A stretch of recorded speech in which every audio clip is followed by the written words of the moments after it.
Good morning. Well, afternoon. It's still early where I am, Oldy, because I'm still on the West Coast and it's not even noon. But good morning, good afternoon, wherever you are. Glad to be here. EquinEdge Stretch Run. We're live all day. We got lots of tracks to show today, too, Oldy. Great card at Laurel. Kudos to Laurel. Always lets us show races. Of course, we got Keeneland. I got my Keeneland sweatshirt on, Oldy. And as always, Gulfstream Park, Santa Anita, lots of live coverage today. Great racing before the Derby. You got the Derby, Oldie, in about 2 weeks, right? Great time of the year. Baseball is here, underway. How you doing, brother? I'm doing great. I'm still bummed that I had the tickets in the cart yesterday to go to that Wild Cubs game, and the wife we were gonna go. It was the warmest day of the year so far, and at the last minute we decided not to go. And So it's what 2-1. happened?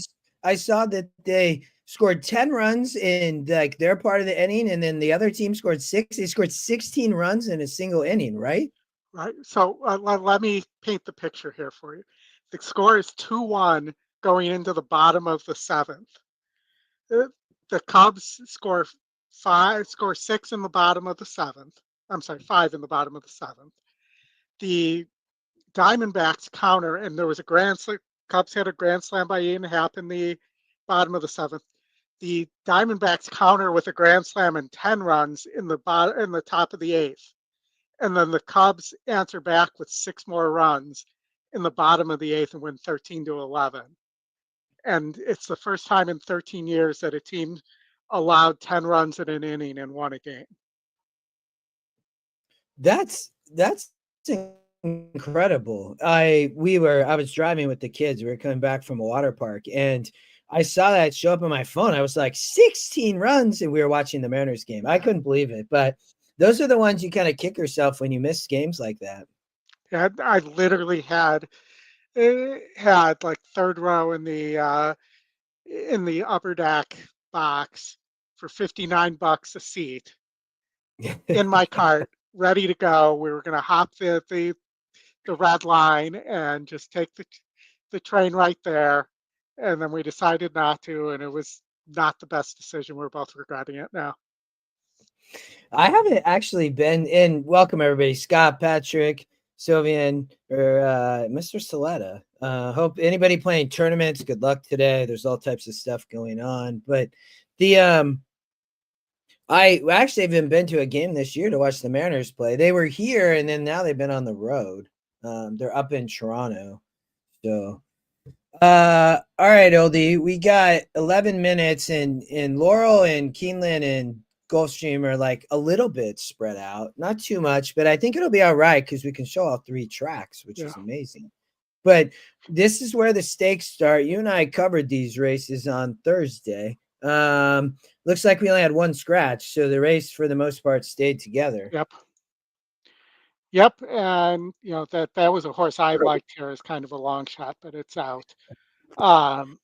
Let's go ahead and watch the race sim to start off with. So we were commenting about how good this Laurel card is. They're calling this Preakness Preview Day, so that's why they have such a great card today.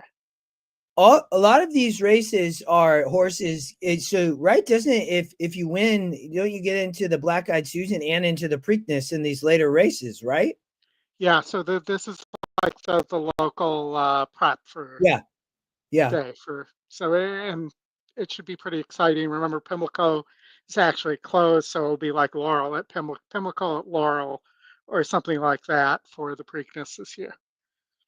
Chris, you're already out of the tournament. That's not good. I tried to play the tournament on ExpressBet this morning, Oldie, and I got shut out. I didn't know you had to register before the first race.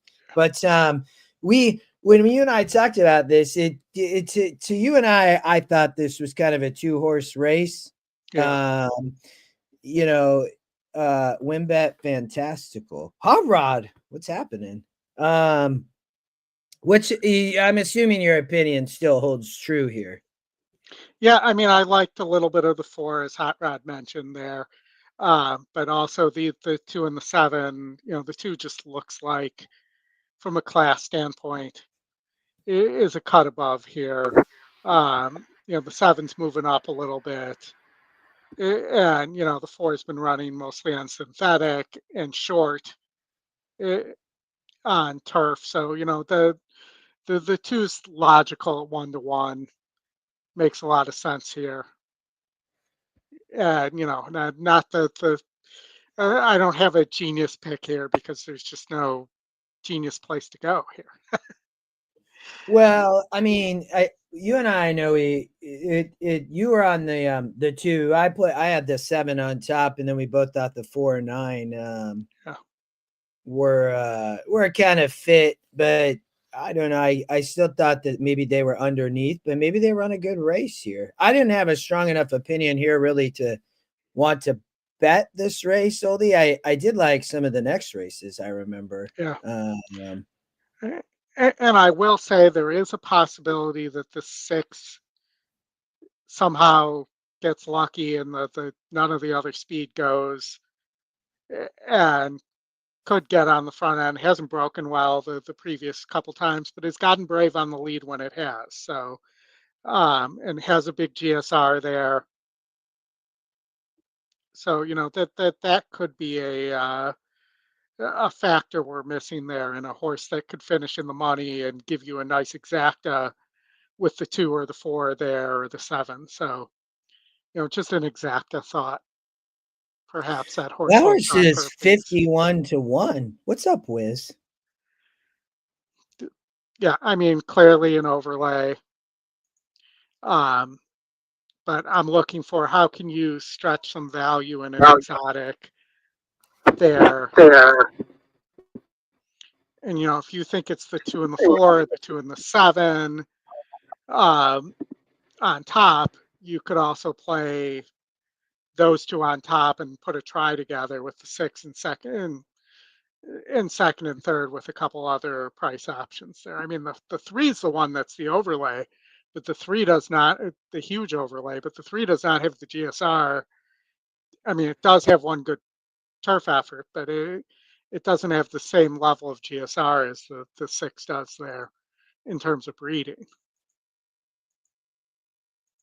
Yeah, the there's so much speed up there, but I think to your point, I mean, maybe the 6 is the one that can hang around. Um, But I I mean, even if landed it's the on 3, I mean, the angle still works there. The 3 has yeah. rated before a little bit, um, but not a high percentage trainer coming off a layoff. So you might not get the best here out of the 3, but I think that there's some potential for a exotic that could pay if you can get either of those 2 in with the 2 here. Yeah, no, that's not bad. I still am staying on the 7. Your 2's taking all the money, but all right. Well, this is gonna go off at a similar time, Oldie, as Keeneland, right? They're only a few minutes apart. Um, what's how many? Oh, this would be the start of the pick 6. So, are you gonna play the late pick 4, Oldie, At Keeneland or at Laurel? at Laurel? I'm going to play the late pick 5 there. I have a ticket for everybody. Okay, well, we can catch that in a little bit. Why do we want to go to Keeneland race 5 since it's going to Sure. go off shortly after Laurel? Sure. And I think you probably will see this race potentially similar to me here, that the 6 horse Colorado Cruiser, the top pick or second pick, top win. It's also top pace, top SOR. This is one of my angles here. Uh, that this is going to win over 40% of the time, and is sitting at 4-1 right now. And oh, I didn't. There we go. Now it should show up there. So that's top win, top pace, top SOR. It's not top GSR, but it's right there. Um, Colorado Cruiser appears to be the speed here for Doug O'Neill's. Got to get out of the gate, obviously, because he hasn't done that, but also didn't really appear like the horse belonged on synthetic there. Well, that's when I saw this race. I mean, you just toss the Tapeta races because the horses Yeah. didn't run. But you go back to the dirt sprints, and this horse is shown. If the horse at top GSR hot rod. I mean, the GSR though is good when you get back to the dirt. It's not a bad angle. I mean, it's the horse definitely comes from all the class. It has speed, showing it can get the lead when it was with Menendez. I mean, Frankie rides. Yeah. The And your five's favorite, obviously just cheap. and your favorite looks like it needs pace to close into. The And 7, yes, yeah, yeah. I just don't see that amount of pace here unless the 6 breaks slow or something, and you get a more contentious pace. Even if the 6 breaks slow, though, aren't there going to be horses in better position here to take advantage than that horse? Like the 1 might have a shot here, even though it's off a claim here. If Lannery can get a trip, um, the 9's cheap, the 5 looks cheap, but maybe off the Deodora claim from Asmussen here, that this just might end up being that horse's level if something like that were to happen. So, but I just feel like the 6 is going to be so much faster here. We can watch the race sim. Maybe the race sim will show us a different story than I'm thinking here, but Well, it's crazy, Oldie, because look at all those horses are all up there, but you know, I think the 5 is cheap. The 9, I didn't think had much of a shot. The I don't 10's think the been 10 putting has money. that kind of speed that it's showing there. And if you take the synthetic races out for the 6 is way faster. Well, yeah, I mean, the horse wired pretty easy, Oldie. I mean, didn't necessarily wire to wire, but at Santa Anita on the dirt for Menendez, Yeah. I mean, the layoff lines, it came off a 9-month layoff. And good afternoon, Gary. I mean, but these races were way tougher, Oldie. I mean, I like the angle because I mean the 4 horse could improve a little bit on the dirt as well. Yeah, I mean, I think all those are possible here. Um, as angles, I wouldn't count, the 9 I definitely think is cheap, but I wouldn't count the 5 out here just because that they obviously thought highly of this horse to have placed it in the Springboard Mile. But I'm going to go with the 6 on top at 4-1. That seems like a potential gift there. And it looks like that they're getting to the turf at Laurel, so I'll get us up Yeah, there. see, that worked perfect. Good luck, Billy.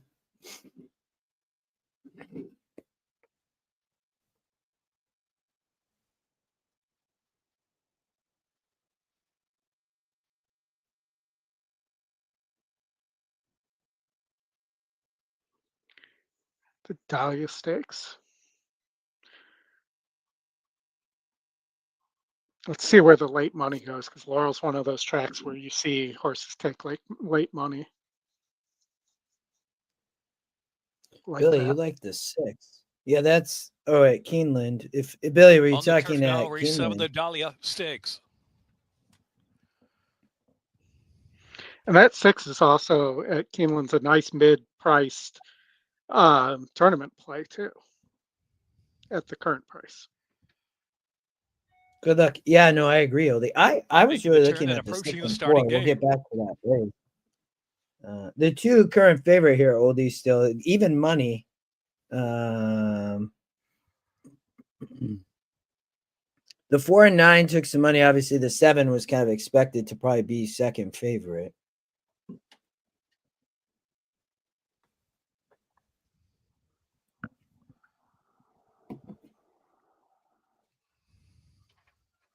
It's a narrow. They did split that turf course, though. You can see with that rail in the middle of the course. Even money on Sparkle Blue, 2-1 Tiffany.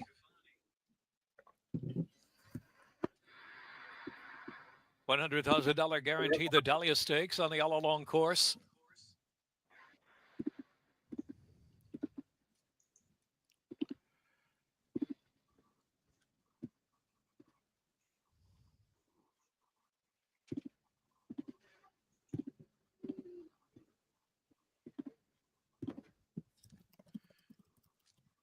Loading in now, Gourmet.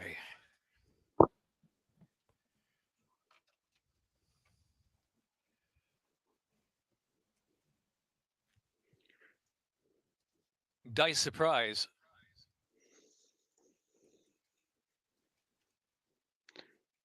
Sparkle Blue, even money.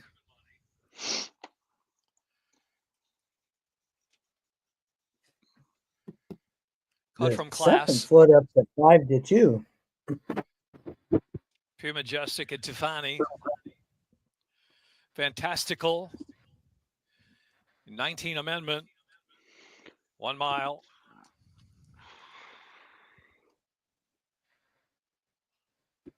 Other way, hop Dalia. Start on the 2 there, or 3, I think it was. Fantastical and Cut from Class, and Dice Surprise zipping up there with the early lick 2. 19 Amendment will be taken back to the 4th position at the first turn run.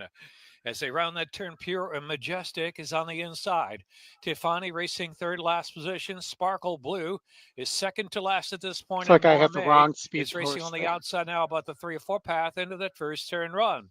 Dice Surprise sets the tempo. Solid one by some 3 lengths from Fantastical. Cut from Class 3rd. 19 Amendment is in 4th. Tiffany, then Pure Majestic and Sparkle Blue held up in between horses some 8 or 9 lengths off the pace as they move with 5 furlongs left to go. Gourmet trailing. It's Dice Surprise, the one to catch, from Fantastical the closest, and Cut from Class is 3rd. 19 Amendment is next. On the inside is Pure Majestic within 5 of the pace, and Sparkle Blue is in between horses into the turn. Tiffany is still 8 or 9 from the front as they round the far turn, trying to rev up from the back, and Gourmet is trailing the field. Dice Surprise from Fantastical, less than 3 furlongs to go. They quicken away just a bit. 19 Amendment, 3rd. Cut from Class is 4th. Tiffany, Sparkle Blue, they're trying to rally together at the top of the stretch, but still plenty to do at the 3/16 pole. It's Dice Surprise, the leader. 19 Amendment in between horses. Fantastical. Tiffany closing and kicking very late in the game. 19 Amendment. Tiffany, Sparkle Blue late to the scene, moving 3rd and nose for 2nd. It's 19 Amendment. 19 Amendment, Sparkle Blue, and Tiffany. Then Fantastical. Yeah, I didn't. There wasn't a betting one for me, Oldy. I couldn't really narrow between it. You get a great price. I mean, 7-2 on the 9. All right, Keeneland race 5. They are loading. Good play on the 6. You're getting currently 7-2. Took some money. Blue Angel.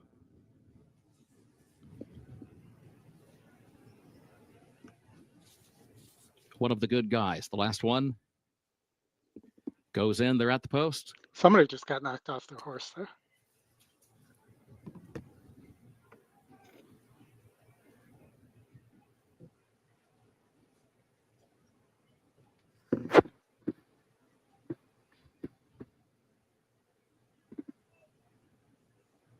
And they're off. One of the good guys, and Chavi worked alertly from the outside, and Chavi is going to come forward for the early lead. Starts to slide down next to the rail. Colorado Cruiser is right there to the inside, though. Awkward move for Diomedes, who had to check back off some traffic and drops out to the back of the pack. Now, Top Gun Rocket is going to move up with Colorado Cruiser as they go 2nd and 3rd, respectively, and start to work up toward the outside of Chavi, who's against the rail with the lead. Teen Idol is going to be wide to the far turn in 4th. One of the good guys is in 5th. Ask Arthur is 6th. Blue Angel is in 7th position, and Diomedes is last of the 8. It was 23.18 seconds the time for the opening quarter. Chavi is the leader by a length. Top Gun Rocket between between horses. Second by just ahead. Teen Idol is trying to move up as they round the far turn from third to second to challenge for the lead. And Teen Idol far outside puts ahead in front. Top Gun Rocket is still there for second between horses. Chavi is now third down toward the inside. Teen Idol has the lead, has it by a length and a half now, coming toward the 8th pole. Top Gun Rocket is working up toward the inside, though. And now Top Gun Rocket kicks in for the lead and comes up the rail. Top Gun Rocket has the lead by a length, by 2, by 3, and draws clear of Teen Idol past the 16th pole. Top Gun Rocket.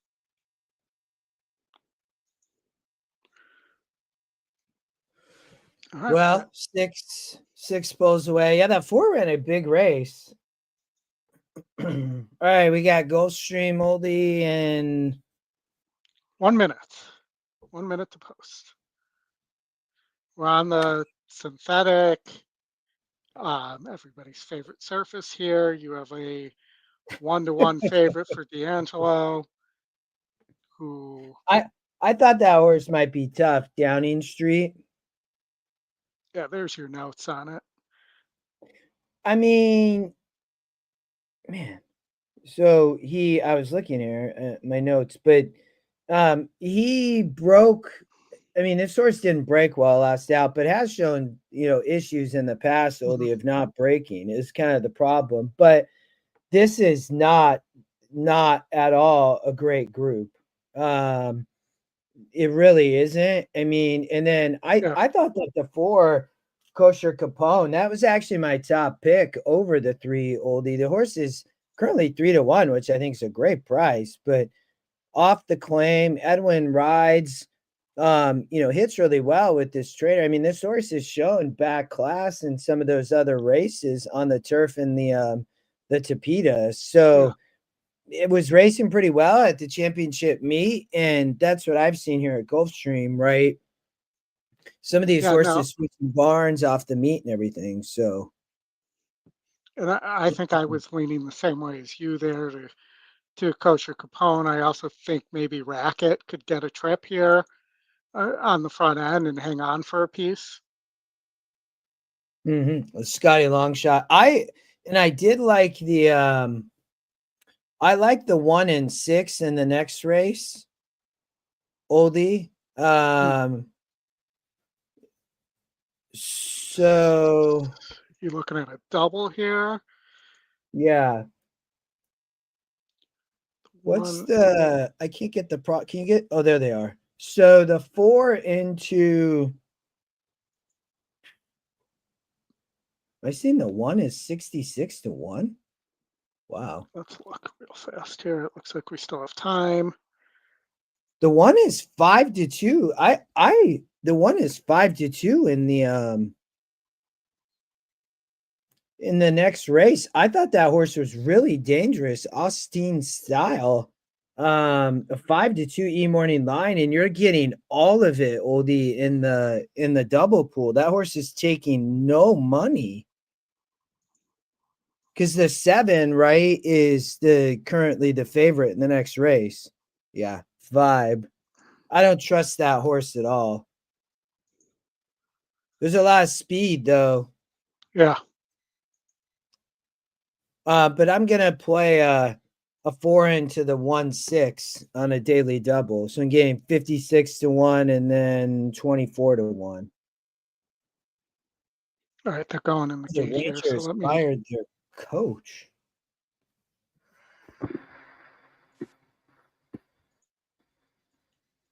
He was well early. The Gulfstream audio has been quiet recently. Back for trainer Bobby DeBona. Bobby and it's DeBona. DeBona's coverage. Kosher Capone. He gets ready now. He's on a barn change here today to Angel Rodriguez. Moves in line. The last horse to move up is Yemrahana. Peter Laviolette's I feel like he's been coaching forever. Same with Joel Quenville. I mean, I feel like they both have been coaching since I was a teenager. The last 2 out of line. And let me tell you guys, that was a long time ago.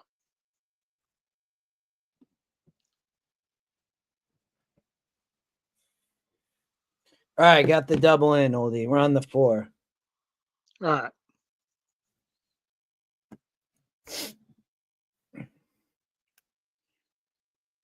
You know, first year out of college, I lived in a building that used to be a hotel owned by Al Capone. Speaking of kosher Really? Capone, that's what made me think of that. Yeah. 1211 North LaSalle in Chicago. It's got like a mural painted on the side, like a Jewel grocery store in its backyard. And it still had the elevators from Capone delaying the start. that I would swear were from 1920.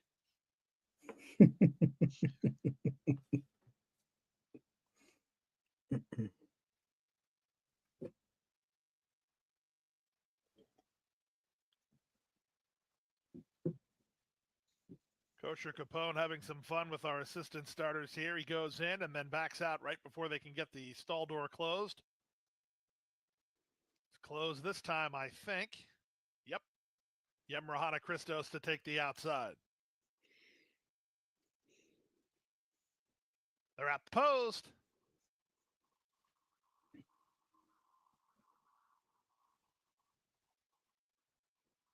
And they're off.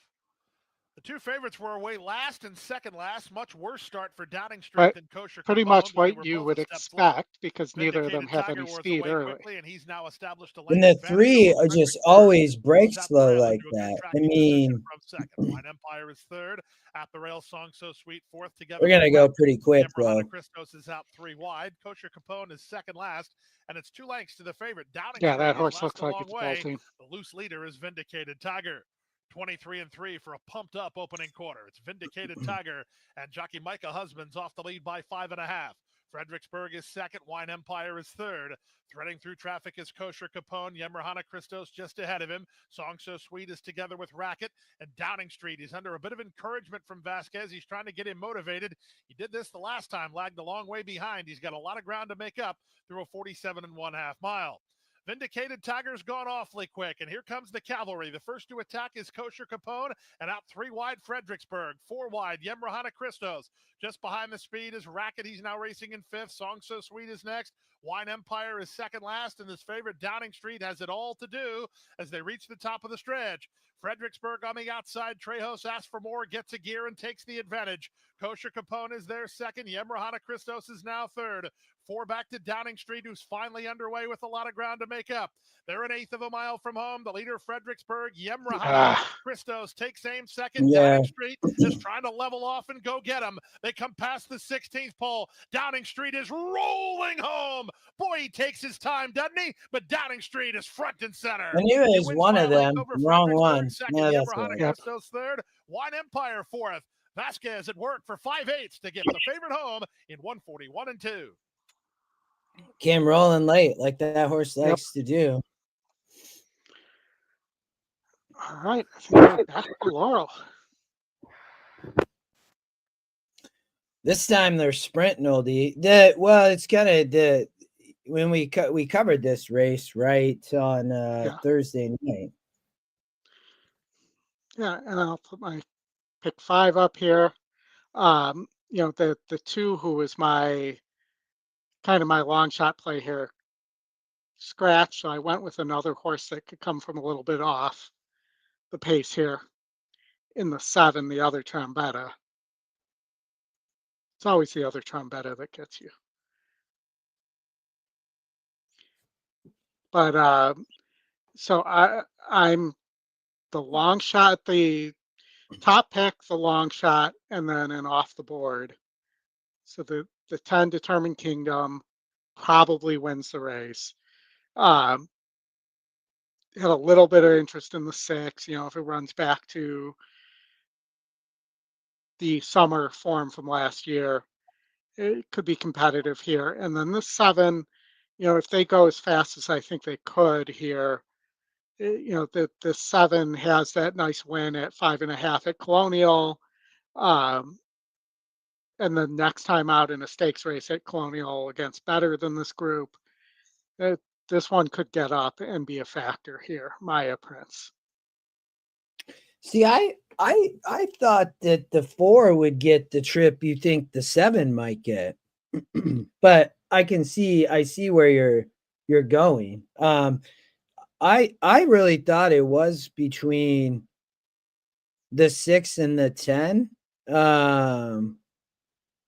But yeah, all right. I'm gonna let you keep going because I'm not. I might play the pick 4. I'm not gonna play the pick 5. So I'm gonna let you. You keep going. All right. And then race 9. I am 6-1-7-4 here. The 4, the undefeated Brittany Russell horse, who has actually been defeated. That was the horse I had on top, right? And we talked about Cash. But keep going. Yep. Okay. and Safe Trust, the 6, is the horse that actually beat by, what was it? About 2 lengths, beat that 4 horse, but it was DQ'd. So, the 6 and the 1 from a standpoint of the metrics, those 2 are coming in as top 2 and tops in a lot of the metrics. So that they're going to score well there in terms of that. I also noticed, remember, we had no jockey when we covered this on these 2 Brittany Russell horses, and we wanted to know where Sheldon was going, and Sheldon's going on the 1. Which that I just thought that was a really nice horse. I mean, but it's always tough, right, to come back and break the maiden. But I'm glad to see that versus the 4, right? That was the other Brittany. Yeah, the 4 was the other Brittany, and Sheldon had been on both, and that they were listed as undefined. And we checked Equibase, and they had nothing on it either on Thursday. So he obviously made his choice and chose the 1. So that and I think that's priced into that 8-5 morning line there as well. I just had questions about whether the horse has any speed, and we'll be able to get up. That track though was playing towards speed at Colonial that weekend. So and I think the 7 has, as they would say, a puncher's chance as well. This horse also was DQ'd, and won a 70 and was DQ'd, so that's another horse to watch out for there. As a horse that we already know has taken the jump, it's the long shot here, and it's beaten a group similar to this. So it on the track and just was DQ'd. So that's another horse here. Or we could just have the 7 and the 6 crashing into each other in the stretch, and somebody else gets up because of it as well. And then my single is Neat. And I don't just mean that it's a neat single if the horse's name is Neat. Neat's run against some of the top 3-year-olds last year. It already has a race in a grade 1 under its belt as a 4-year-old. Drops in here against 2 easier, and I think should sit a trip here in a race where the Speed Ocean City is most likely going to stop and doesn't really seem to be classy enough to win for the Russells here. So I think Neat sits the trip and gets first run here on the speed stopping there. The 1 was my second choice just because it has such a pace advantage here, and from a pick 4 standpoint, that might be where I go as a single on the pick 4. I thought the 3 could run a big race there in that race. But I think Neat's going to be tough, but I actually had the 3 on top. I remember we full Mineo. Yeah. So all right, let's keep going. And then race 11, you got some coverage. Yeah, race 11, I spread. My top 3 were the 9, 5, and 2 here. I with the 9 being my top pick. pay Billy, but I got to try to beat this horse and get a price. Tucky Outlaw could get away on the front end. That was my thinking there. I also thought running back to earlier form for the two right wing runner could potentially, speaking of I guess right wing skater would be more of the hockey references, but did win its first two, didn't run poorly last time out at 8.5, moves up to 9 here, gets a increase in the GSR by 1 point there, and keeps Frankie Pennington aboard. And I even think Paco has a shot on the Capuano horse here, but I think this one needs to improve a little bit. And then in the last, the 1A scratched out. The 1A was probably going to be tough here for Ness. But with that scratch, I think you could potentially see the 7, the first pick here, run back to those previous efforts for Engelhart here with Pennington aboard, and could possibly steal this race, as just seems to have the right pace setup and the ability to stop here, where the 1 and 3 might burn each other out on the front end. So Rodney said don't leave the 1 off in race 11, but Hot Rod, he has the 1. Yeah, no, I just didn't talk about that one. That's actually my top pick. I talked a lot about that horse, Oldy, on the preview show. I thought that horse getting to 9 furlongs for the second time 100% can win that race. You're going to get a great price, but yeah, I agree, Hot Rod. And then you have 4 in the last. Yeah, I mean, I added this 4 here just in case they just go so fast that my top 3 get burnt out there, because I think that's the best of the closers there. But I really think the 7 has a big shot here for Engelhart. Second off the layoff.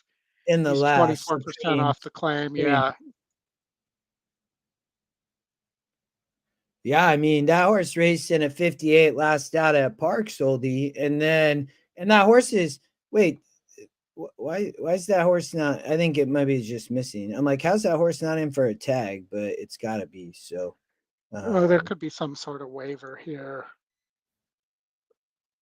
Just seeing if it's written in there, but it's possible it's not. That there might be a condition that it qualifies for that we just can't see on the, because you see it's there on the 1 and the 3, and the 4 is in for a different claiming price. Well, you go to the info. So the claim price is 75 or 6,000. They're allowed 4 pounds. 4 pounds. Yeah, that's what it was. But then it says races were entered for 5,000 or less, not considered in eligibility. So I don't know, very strange. I don't know. Yeah. Huh. But I do agree with you. That horse looks to have a good shot versus a bunch of horses that have kind of been running at that level and not winning. And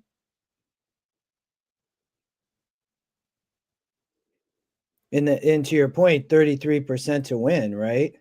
Yeah. Yeah, wins the race sim. Yeah, that's top pick, top win percentage. Yeah, no, I like it. All right, how much time you got till that race? We got 3 minutes. And then Keeneland slowed down their posts are now going to be, so actually Gulfstream's coming up next after this in about 14 minutes, but we'll have plenty of time to talk. So I'm just showing the race sim real fast here, and then we'll move to and we'll watch them on the track.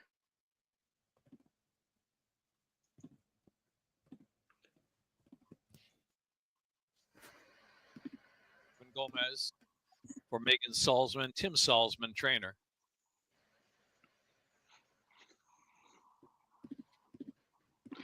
Tim and the Salzmans.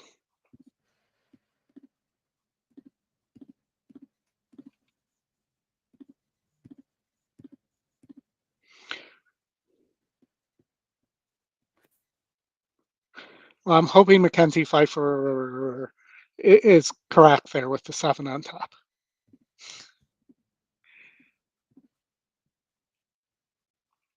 Or Dave Rodman with the 6 on top. It's interesting, though. A lot of them think that 4 is going to finish second. Yeah, look at that.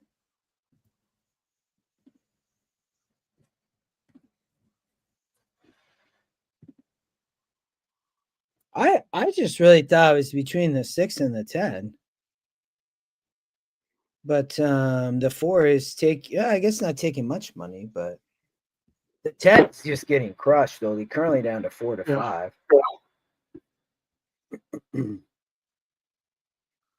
9 opinions on track. Yeah. That is a lot. It's a little I much. do, Patrick. Like, how do you have that many? That's a lot of opinions.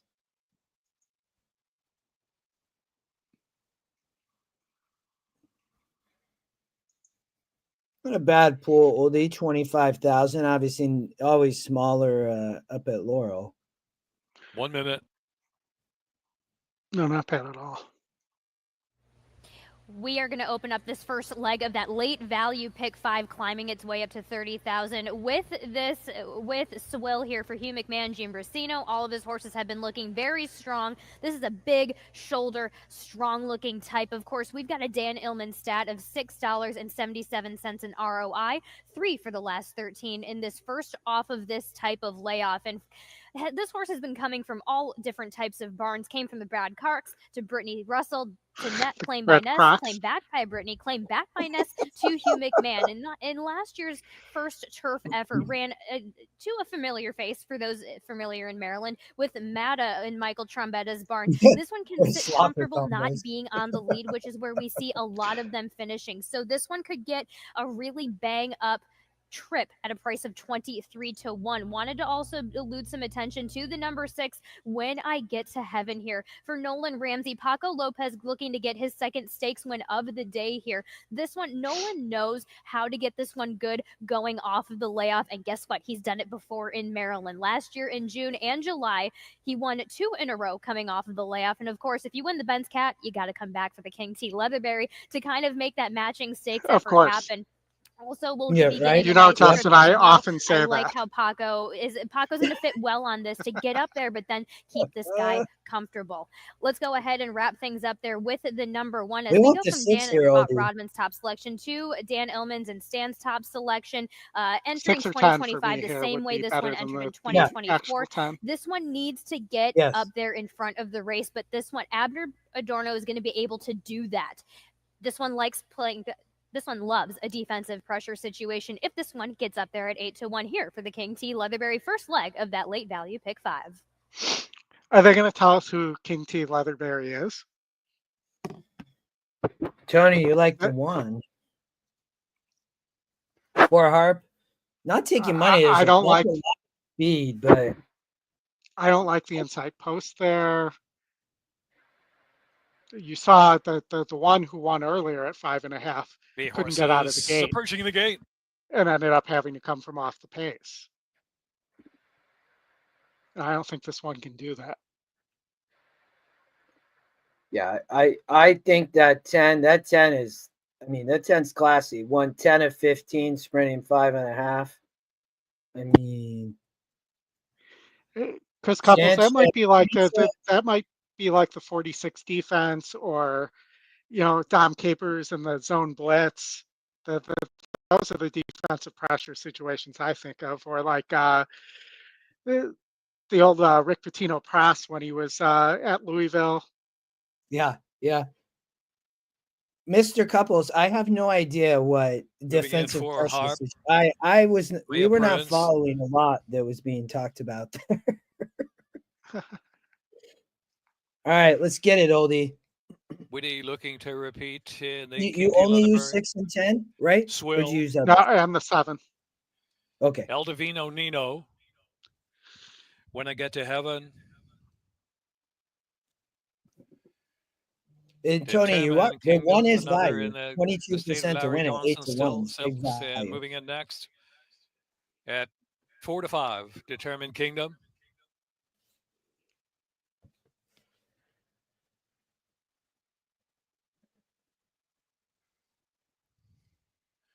Tudok's Opportunity. Where is Ray is in. So Tudok's Opportunity. Blast up, second finish. 13 ain't happy.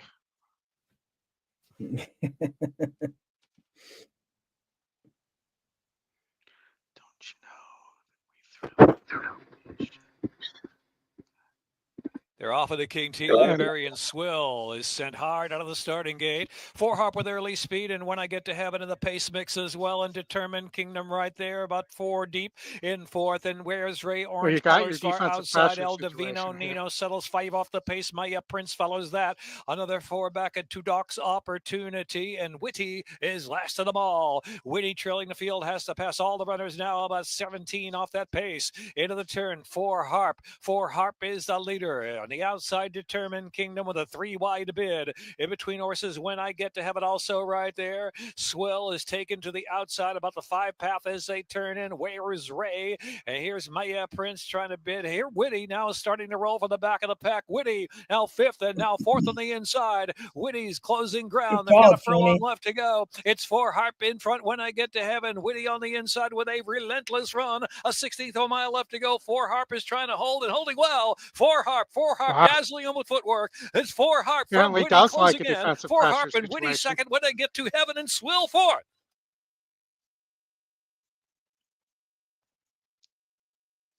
So that was a fast pace for 5.5. They went for sub 45.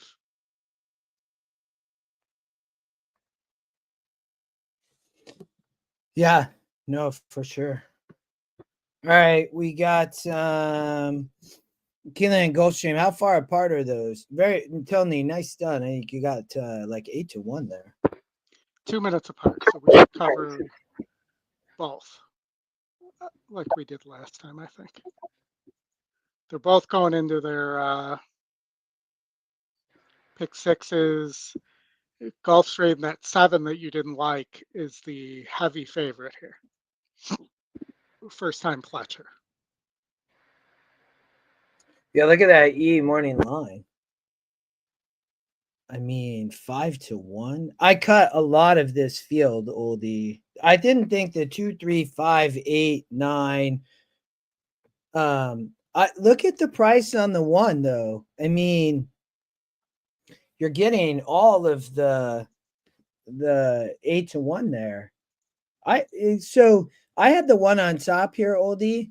I mean, ran well last out, and now they stretch out to 8 furlongs. That's an inside post on the dirt. It has speed.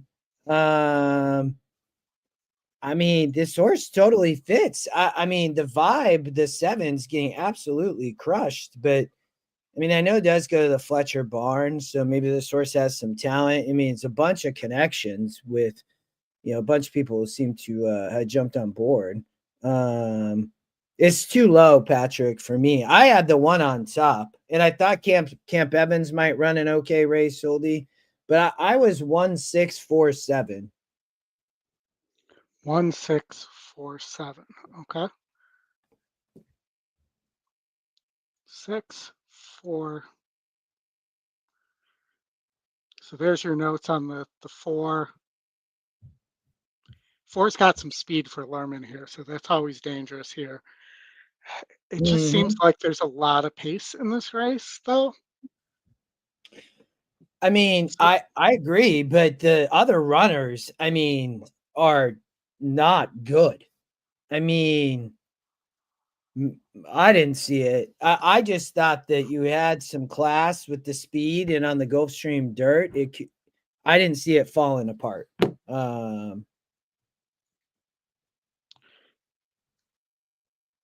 I just think this is a mott horse. It's working pretty well. you're getting 8-1. That's a decent price there. That's where I'm going to go. Here, it's a tap it. You know, I know there's a Delgado too here, but it doesn't seem to be working as well. Like it seems like this horse, every work is like 1 of 30, 6 of 61. I think this horse can really run. Well, see, it's a competitive race. I mean, don't get me wrong; it's a good maiden special.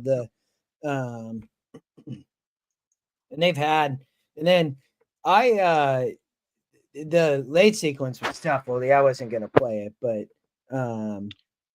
I thought I'm surprised that the 1 is 9-1. I really am. That's wild, Chris Couples.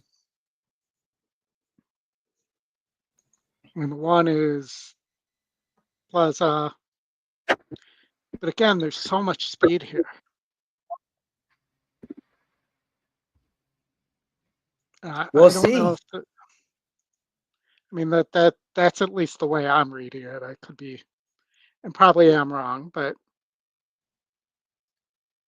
I'll take a shot on the 8 here, and we'll see what happens. This I think I could see the pick 6 paying well today. We'll see though. I mean, it all kind of depends on probably this race. Yes. All right, we want to talk how much we got. Oh, I guess we can watch Gulfstream Oldy, and then we'll go to Keeneland after. Sure, that'll work. But about 4 minutes to post at Gulfstream, so we do have a few minutes here. This looks about as evenly matched of a race too at Keeneland, so it'll be interesting to talk about that one. Actually, Keeneland's going to go to post first. Looking at the track, Gulfstream says 4 minutes. Oh, okay. Even though that hasn't updated yet. So, you know, this McCarthy horse goes up 10 points in GSR, moving to dirt here. Second pick, also second best win percentage. Has some tactical speed. Lugan Knight was a horse I had interest in, as well as Honky Tonk Highway, who's getting bat. Those were my top 2 there, the 3-5. What about you? Yeah, I mean, I thought this race was wide open. I put the 4 on top, Oldy, just because it was so wide open and the horse wins the race sim and his top win percent. You get a good price at 7-2. I just thought it was a tough race. I thought that there was enough speed up front, Oldy, that I thought a horse like the 4 might be able to sit the trip. Has shown some ability. Hasn't shown a ton of speed, but is been coming from a little bit tougher. So, I mean, Maker did claim a while back. I think gets to a little bit of a better spot today. Gets back to, I like the cutback. I mean, it raced at Colonial 8. So, I thought this was a tough race. Yeah, no, I agree. I mean, I think anybody could win this race out of these horses, and the betting suggests that as well. I mean, the horse that's most dead on the board is the first and second E picks, actually. The Enos horse moving back to dirt really has done its best run in closing, but has found itself many times on the lead. And really, I mean, Cat on Time needs a pace meltdown to win here. So that 2-1 seems I'm crazy. not sure how that horse was 2-1 on the track morning line. And is being kept there too by the bettors. Yeah, Lugan Knight, Rob. I mean, that horse has a look. I would totally agree. 3 just scratched. Oh, Oldy, will you pull up the video real quick? Yeah. Late scratch 3.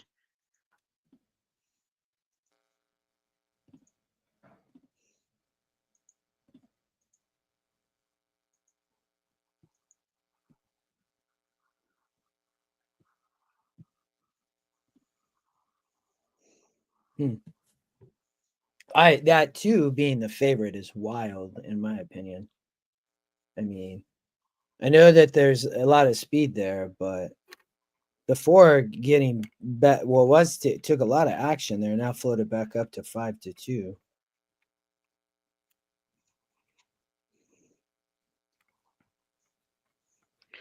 Yeah, and the 5 and the 1 now down to 7-2 and 9-2.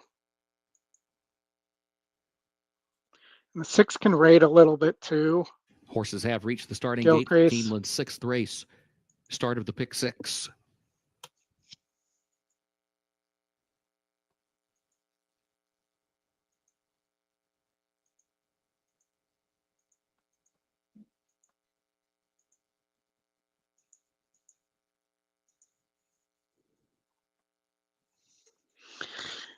And there's a big pick 6 carryover there of $82,000. Oh wow.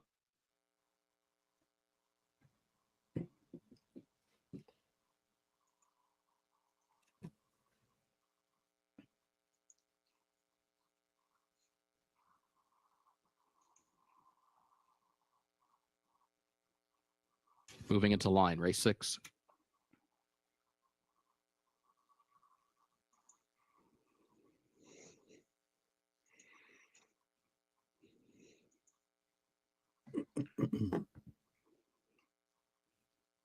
How's your attitude? Comes forward.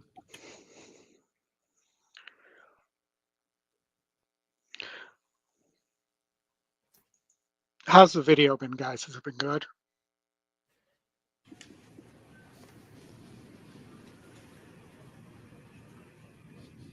Cat on time.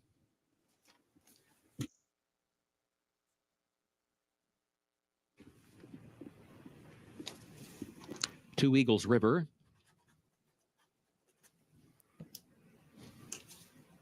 Lugan Knight. Last one, Gilcrease. Comes forward. Goes in, they're at the post. And they're off. There goes Lugan Knight. How's your attitude? How's your attitude to the inside? Lugan Knight right there. Gilcrease up close in the opening strides. Moves out in the center of the racetrack. Gilcrease far outside. Lugan Knight between horses. How's your attitude down to the inside? Cat on time is 4th, right in behind that front trio. And then Two Eagles River is at the back as they head for the far turn. How's your attitude to the inside? Gilcrease far outside. That's the battle for the lead. They're separated by a half length. Lugan Knight backs away a bit in 3rd, a length off the front pair now. Cat on time. Looks for running room down to the inside. And Two Eagles River last, but right there with the rest. 22.91 seconds was the time for the opening quarter. How's your attitude? Lugan Knight. Gilcrease on the far outside is still in 3rd. Cat on time is still hugging the rail in 4th, 2 lengths off the lead. And Two Eagles River has to go wide from last. Nearly 5 from the front, just a quarter mile to go here. They turn for home. Here's Lugan Knight alongside of How's Your Attitude. Now Cat on time along with Two Eagles River, both working out in the center of the racetrack. Cat on time pokes ahead in front, moving by the 8th pole. Two Eagles River tries to go with that one, but is losing ground in the final furlong to the new leader. 16th pole, Cat on time, drawing clear for the win here under Jose Ortiz. It is Cat on time. After that, it was Two Eagles River and Lugan Knight, followed by How's Your Attitude in 4th and Gilcrease. I thought the 4 might have kind of been able to squeeze that horse off. But all right, I'm on the 1. You're on the A here at Gulfstream, Oldy? Yeah, correct.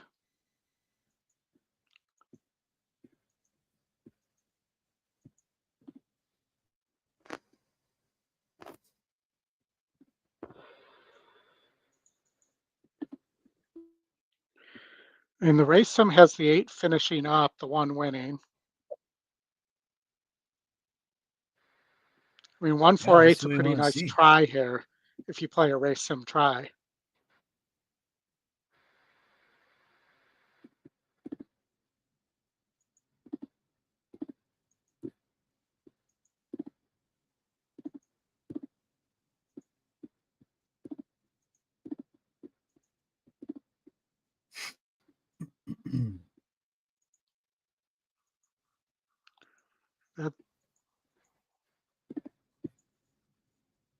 I mean, it's all about beating that Pletcher first time horse out of Into Mischief. Mhm.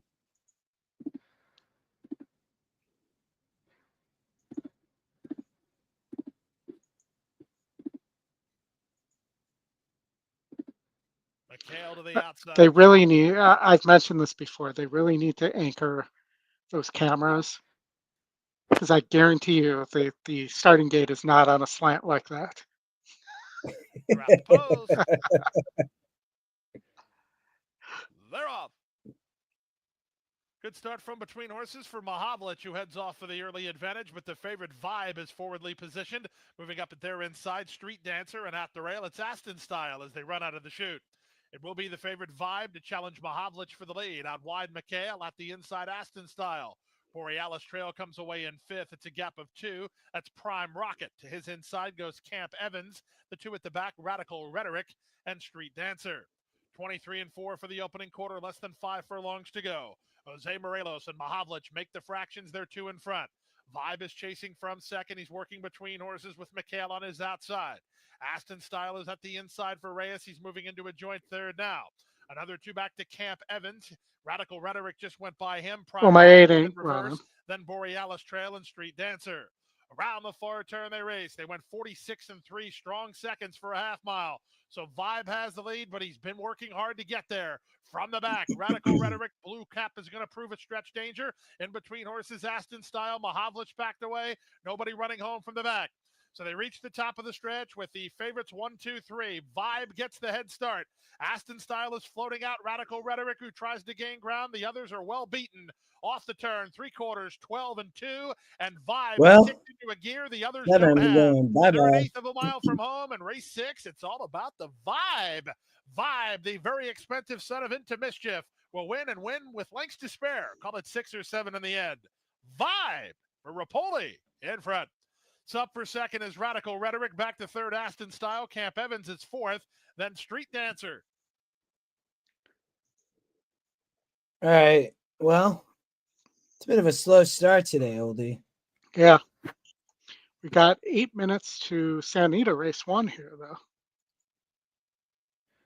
All right, they're let's getting see in it. the mix here. Not the most exciting race in the world, though. It's a 8K maiden claimer here.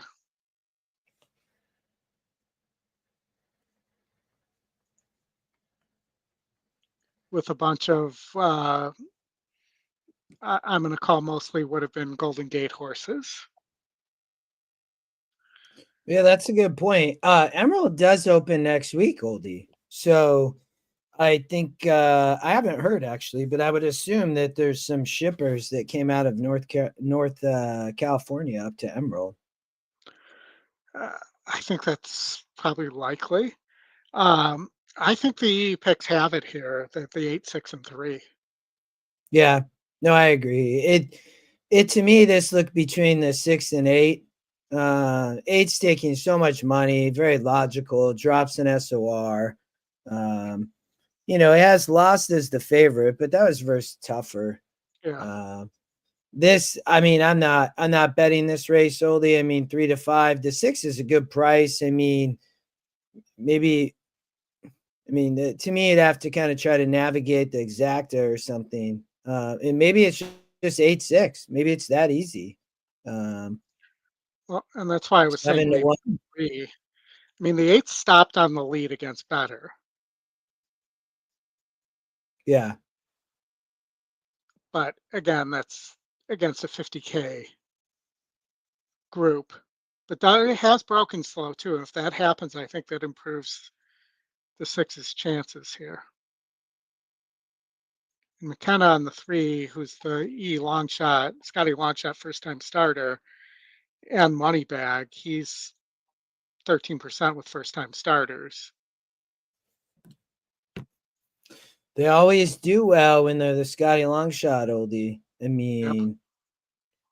But I do. I mean, it's just, 8,000 8,000 claimer. I mean, many of these I didn't think had a shot.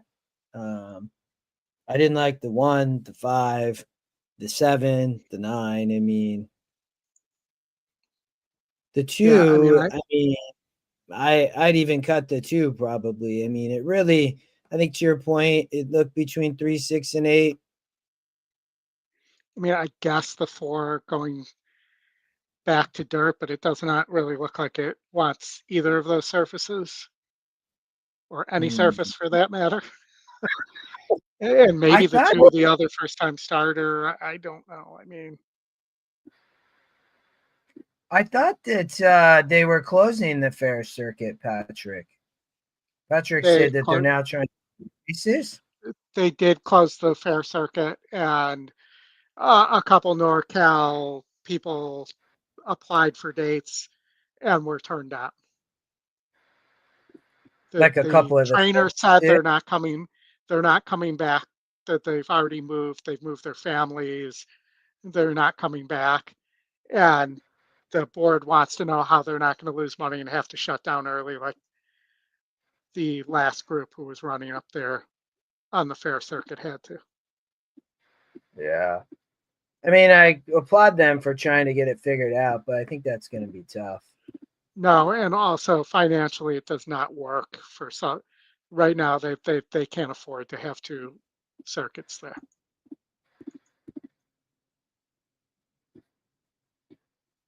Two circuits probably, and the Stronach people have said this, so I'm parroting their logic, except for we all know the financials were public in terms of how much more they were funding the purse accounts versus what they were taking in. Without the NorCal money from the simulcast going in there, neither is sustainable. Mike, do you like the 8-6 exacta? 7-1 still.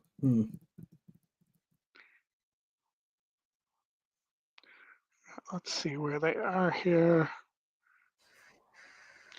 So I feel like Santa Anita is the one that always sneaks up on me. We still got 3 minutes, it looks like, right? Yeah. Oldy, I'm around the restroom. I'll be right back.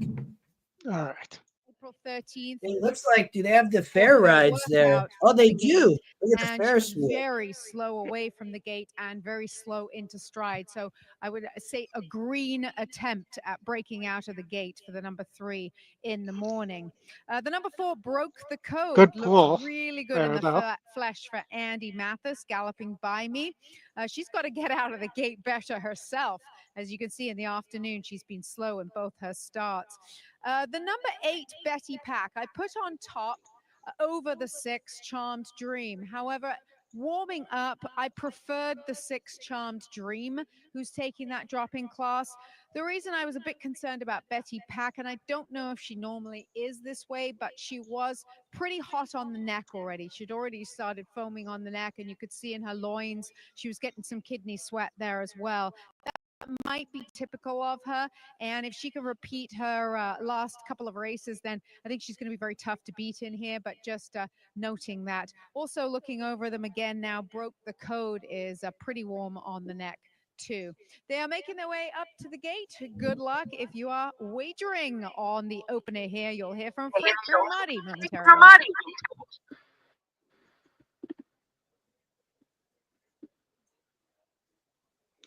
All right, we're almost to the gate here. For race 1 at Santa Anita, the 8 currently 3-5.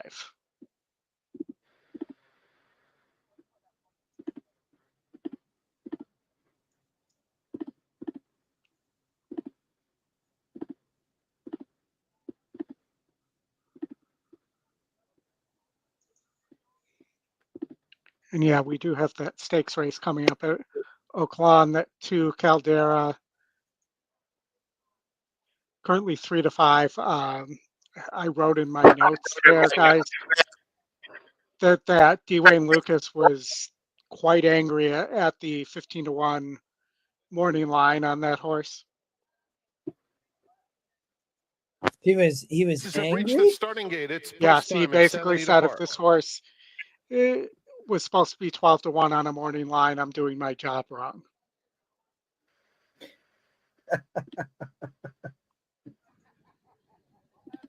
And it's currently at 3-5. 3-5? Yep. Wow. That's the way too short of a price, Oldy. Agreed.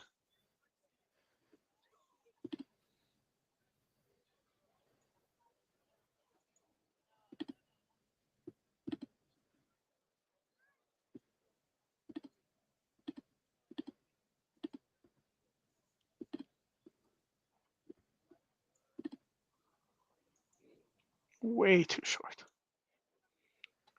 But the horse that, if you like Caldera there, you have to like the one who's my long shot play of the day at Oaklawn in the following race, because the two of them were working together and the one outworked. Pack coming up, the 1-2 there. favorite in the late stages of wagering. Was rider's trick to the better than outside. Caldera, at least in the, and has shown nothing in actual races so far. We're in the gate. And they're off. Charm Dream and a rider's trick are the first two out of the gate. Sea Strand is up close through the early stages and is racing a joint third. Down at the rail, Broke the Code is in fourth. Then the favorite Betty Pack, 4 off the pace. Now moving up, looking for a seam 1 from the rail. A gap of 4 to You Better Be the One. Cheering for Layla. Then it's 4 more to the 2 trailers. Countess Vronsky on the inside of Our Lovin' Feelin'. Charmed Dream goes to the 3/8 pole in front by 2. Betty Pack clearly into second, and coming after this front-running Charm Dream. Another 2 lengths back, Sea Strand, hard-ridden third. At the rail comes Broke the Code in fourth. Then it's a big gap to the next flight as they come to the quarter pole. Charm Dream trying to fend off Betty Pack. From the back, cheering for Layla, trying to get a little piece of it as they reach the top of the lane. Charm Dream by 3. Betty Pack is second. Now set down and closing the gap. Here's Betty Pack coming right to Charm Dream at the 16th pole. And Betty Pack takes the lead now. Betty Pack is too good. And Betty Pack pulls away in the final 16th of a mile. All right, we only have 3 lengths. Second a minute Charm or so Dream, to Laurel. cheering for Layla up for third. And I know you said you had a pick 4 there. Oh yeah, it's why do you pull up yours? I'll give it to you, Oldie. It's cheap. I'm trying to do that. If Hold you on. why if you'll pull up EE, I'll give it to you. Because I think it's 16. That was mine there. $16. But go for it. Tell me what you got. So I was in the first leg 1467 Okay. to 347 to 1. I singled the 1 in race 11.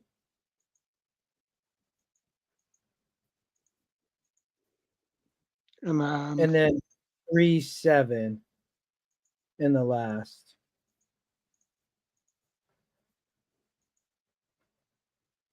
$12 is what I came up with there. 1, 4, 6, 7. Yeah, no, that's it. Perfect. Yep, that's my late pick 4. I really like that one horse, Oldie, in race 11 when we covered that. Yeah, we definitely, I barely use that horse, but I've been wrong today, so I could be wrong again there. But I think in that I used it because of you and used defensively. Yeah, I just think that race is either wide open and you need a ton of coverage, or you should single. Is in race 11. That was my opinion. The one here is 6-5, Oldie. That was the second time starter. Horses have reached the starting gate. Field for the Weber City Miss Stakes. Set to load. Reply entering at 6-5. Into post 1. Ade coming up.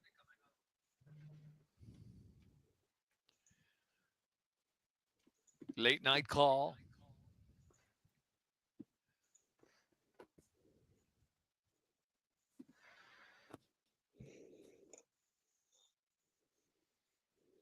Complexity Jane.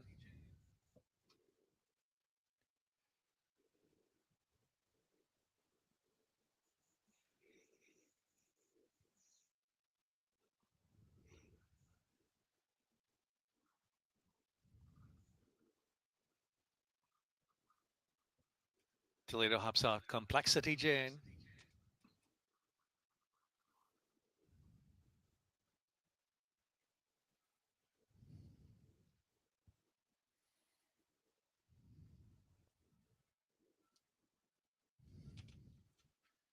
Hollywood Beauty. Safe Trust.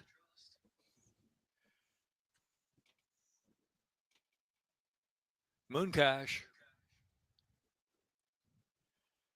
Safe Trust, Mooncash. T-back, 1 out.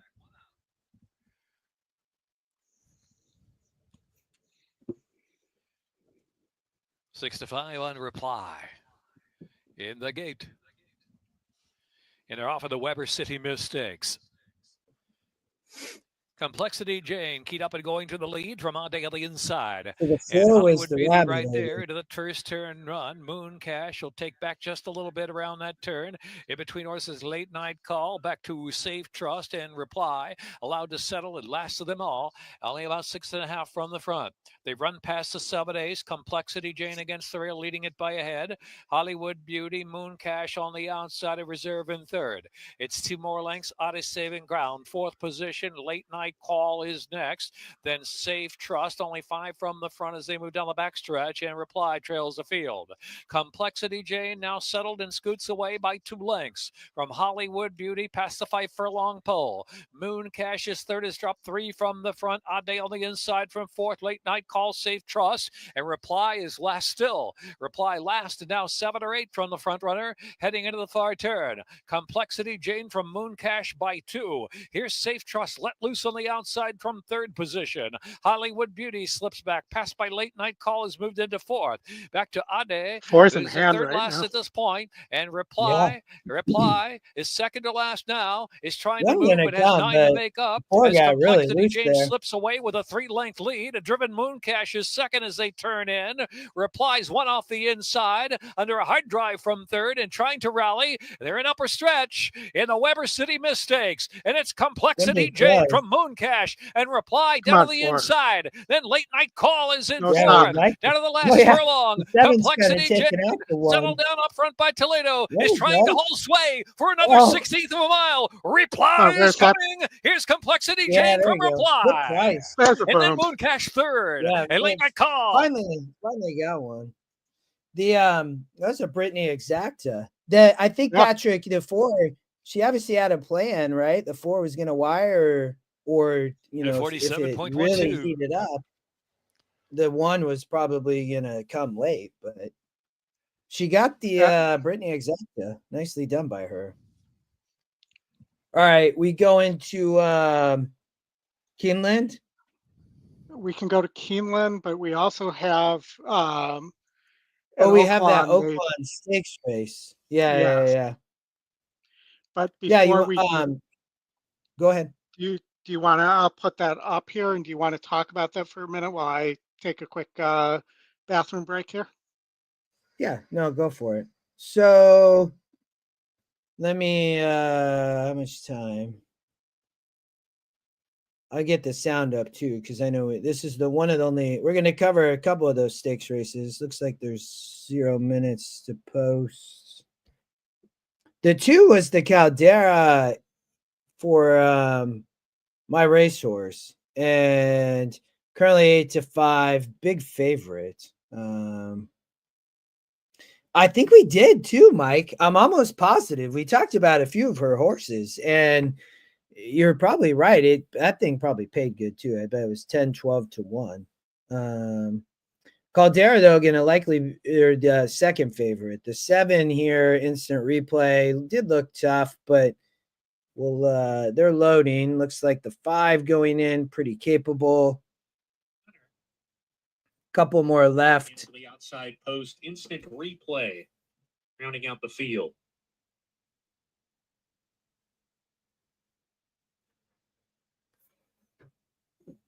We're ready to go. And we're off. Good beginning.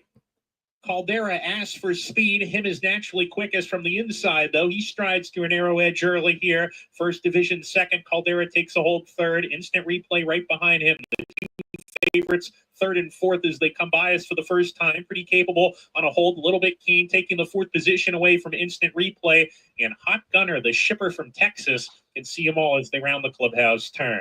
Him, Luis Saez, carving out the fractions of the bathhouse row. A length and a tail ahead. First division runs in second. Caldera third with pretty capable. They're even now. A length and a half to instant replay. He's on a snug hold. 4 off the pace and a gap of 3 to Hot Gunner as the 6 runners charge up the backstretch. Him rationing his speed today under Saez. 3/4 of a length ahead now. First division a little bit closer. Not going all that fast down the backside now. They're in a good gallop. Caldera third, perched on the outside 3. Pretty capable, stays on the rail. Then instant replay and Hot Gunner. So not much change in the order here as they approach the 4-turn run. It's him with a half mile to go. Length in front of first division. Caldera third, within range, 2 off the pace. Another length and a half to pretty capable. Instant replay draws even with him as 4 lengths to make up space and of another 4 to Hot Gunner as they round the far turn. Him a neck in front of first division, turning up the pressure. Caldera sent along, and here's instant replay. 4 wide on the scene.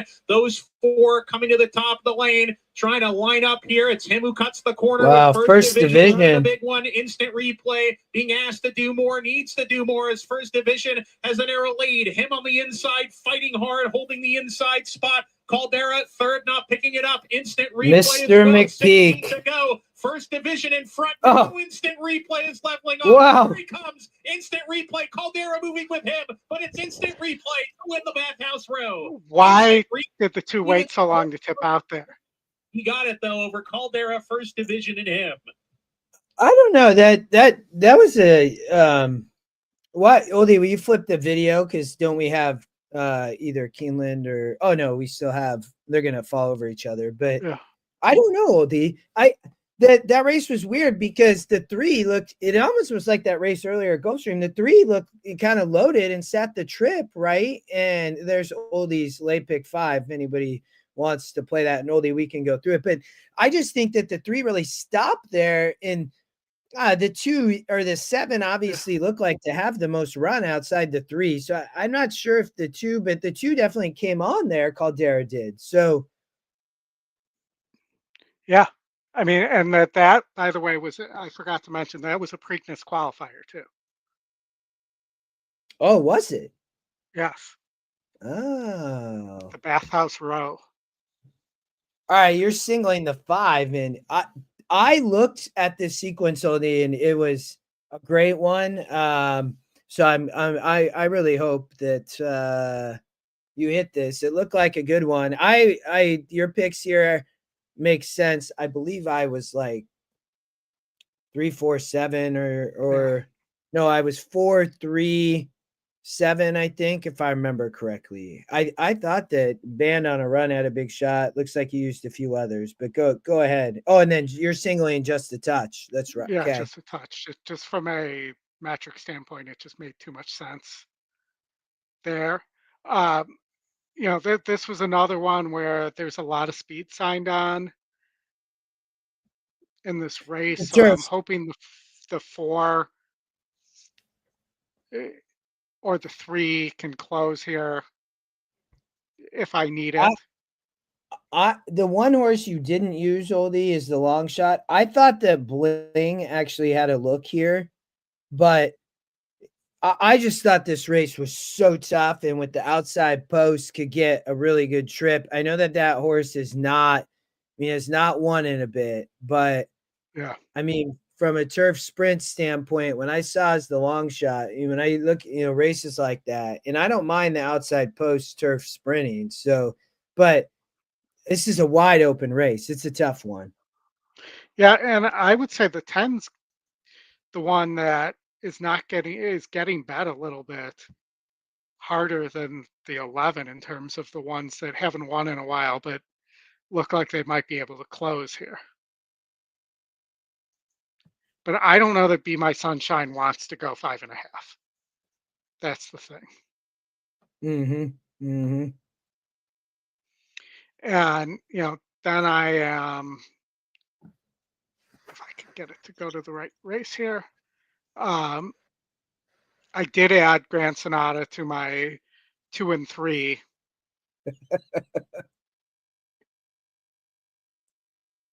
Or to my What 2, race? to That my was 4, race 9, and 9. 12. Yeah, race 9, 4, 9, and 12 were my picks. So I added Grand Sonata there, kept the 6 limited liability off my ticket, and then went 1, 2, 3. I love Rebel Red in race 9, so. But keep going. All right, that was the 1, wasn't it?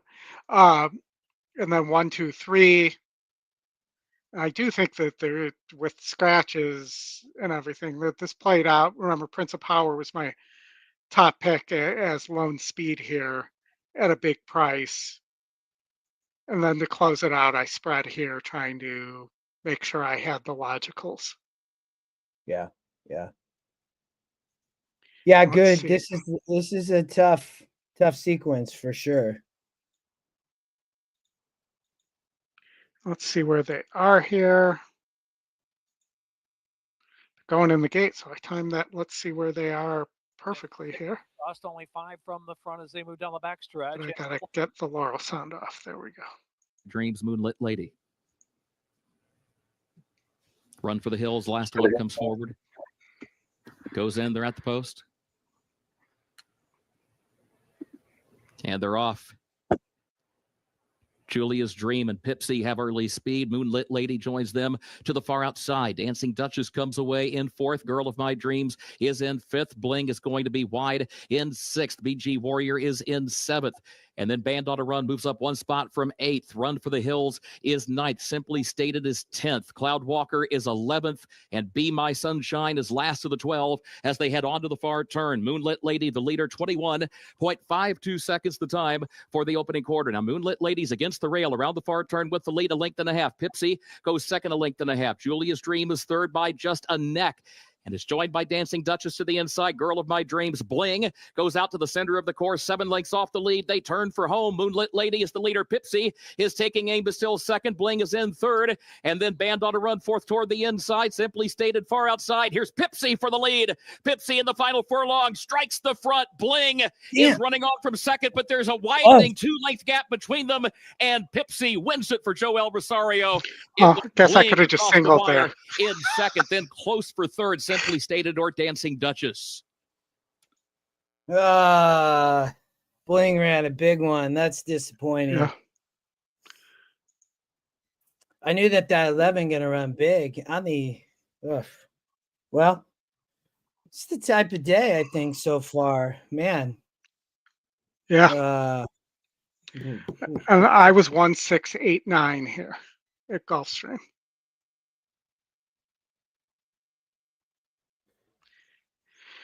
And here, while they're doing the circles, I'll pull up my Gulfstream pick 5. This was a tough race, though.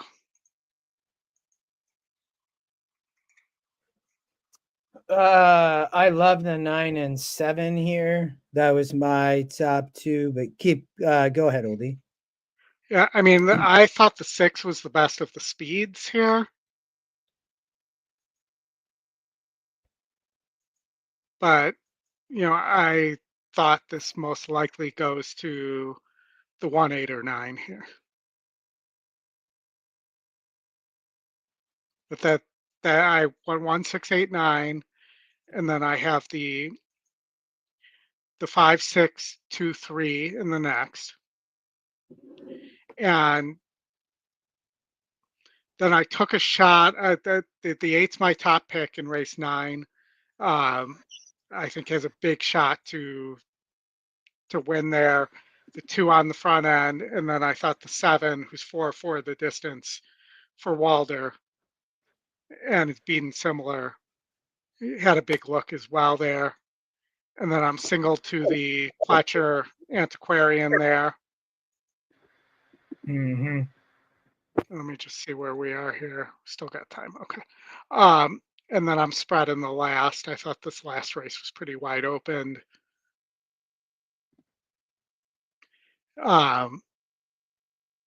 You know, I thought this 9 could potentially steal it on the front end, Sticky McChickens. Yeah, I saw that. Yeah. But, you know, I thought the 5, Candy Town, and the 7, Papa Golf, both had big looks for Pletcher there.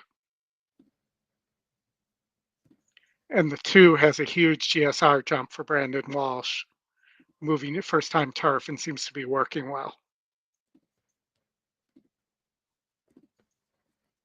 All right, they're going in the gate. We're dashing 5 furlongs on the turf. In the pink colors, it's Chessmaster, the first to move in line. Fulanito getting ready. Santeza, the next one. Then Esperone and the Cruisin' Man. Tap Gold and Red River Rebel, the last 2 out of line. Late pick 5 climbing past $100,000.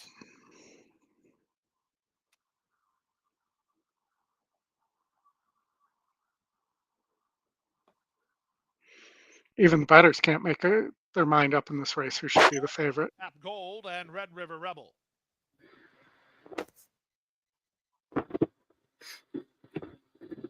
Red River Rebel. And the Tropical Turf pick 3. They're in the gate. And they're off. Excellent start for the gray Fulanito, who heads right off for the early advantage. Tap Gold tries to run with him. Splitting them, Esperone is on the go. He'll challenge Fulanito for the lead. At the inside is Chessmaster, and out in the middle goes Red River Rebel, then Cruisin' Man, and the trailer Santeza. Half a mile away. The leader is Fulanito by half a length. Esperone is second, giving up valuable ground while 3 wide is Tap Gold into third, passed inside by Chessmaster. Red River Rebel is next. A gap of 2 more to Cruisin' Man, and Santeza is last. They reach the final quarter of a mile. The leader is still Fulanito. Outside Esperone, 3 wide, Tap Gold, the veteran. It's Chessmaster who needs room. Trying to wind it up out wide are both Cruisin' Man and Red River Rebel. They're in the drive. It's Fulanito in front. From between horses, Chessmaster surging. Fulanito not in front anymore. Lead outside Red River Rebel. From between horses. Come on, hold up. 16th to go, and Chessmaster got a dream That's run a good through. start. And Panici punches him out for the money. It's Chessmaster, the winner. Second, Red River Rebel. Third was Tap Gold. Fourth was Cruisin' Man at 54-4. Oh, that's 2 in a row there. That's not bad. Got a price there at 6 to 1. Yes. I wanted bling, Oldy. We wanted bling at Keeneland. That would have been massive. Did I want bling? Did I have bling? I don't remember if I had bling. I don't think I had bling there. You did not. God, exact. It was 42. Whoa. All right. Well, okay. We headed to Anita. Yeah, but we got a little break here between Santa Anita and then Laurel. Both are coming up almost on top of each other. Let's see, Santa Anita race 2. Short field, 6 furlong. There's a lot of 6 furlong and 6.5 not down the hills today. There is 1 down the hill, but let's just see how easy of a lead. The race sim thinks this 2 is going to get a pretty easy lead here at 4 to 1. It's not a big step up in class. GSR goes up 1 point for the turf here. You know, the 1 really hasn't shown it can rate. The 1 looks like it wanted dirt, Oldie. Yeah. And on the trainer change, 0% off the claim. I mean, the 4 also doesn't look like it wants turf. Am I wrong here? I mean, no, not at all. I mean, big drop in GSR on the 4. I mean, to me it was the 6 is taking quite a bit of money to close off the speed. But that's really where I was looking. I was looking at the 2 and 6. I mean, they're all right there at the finish. I mean, in Oldie, it wouldn't surprise me if in this race it's a blanket finish like the race sim. Yeah. So I thought Skinner had a touch or Skinner had a shot hot rod, the 9 versus just a touch. That Skinner's going to be way. Skinner has no speed. You're going to play a pick 4 here at Santa Anita. I'm going to look at it at least. I mean, I haven't made a decision yet, but you have a Baffert in Nevada Beach here. Ranks 0 for 10. I don't see how I could. And let's see, who else do we have? There is a second Baffert, but no notes on it. They've been going back and forth between Durf. I almost said Durf.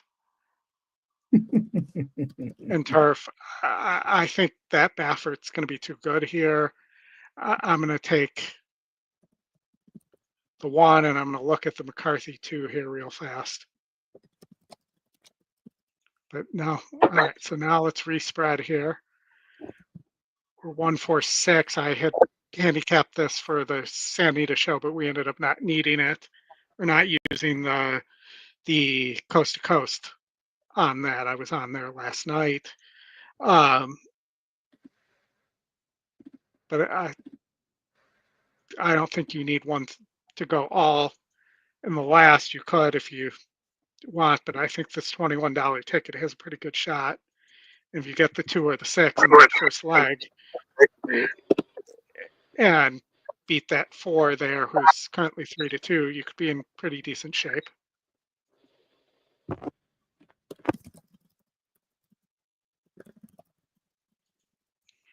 So why not? I'm a sucker for a pick 4. Any thoughts on any of those races, Justin? No, I Santa Anita was definitely not. Most of my play was at Keeneland and Laurel and Gulfstream. I thought in the first race though, Oldy, that I tried to narrow with, for me it was kind of the 2 and 6. So I like your ticket. You know, in the firster I think made sense, but I didn't have a huge preference on that second race because there's no runners really in there. So that's Right. where the Baffert like that and JJ rides. I think you, in my opinion, I like it because you've played it cheap. You know, you've kind of placed your opinion. And I do think race 5, like that race did look fairly wide open. I thought you could beat the favorites there. So all right, let's see here. We still got a couple minutes, but let's see where they are.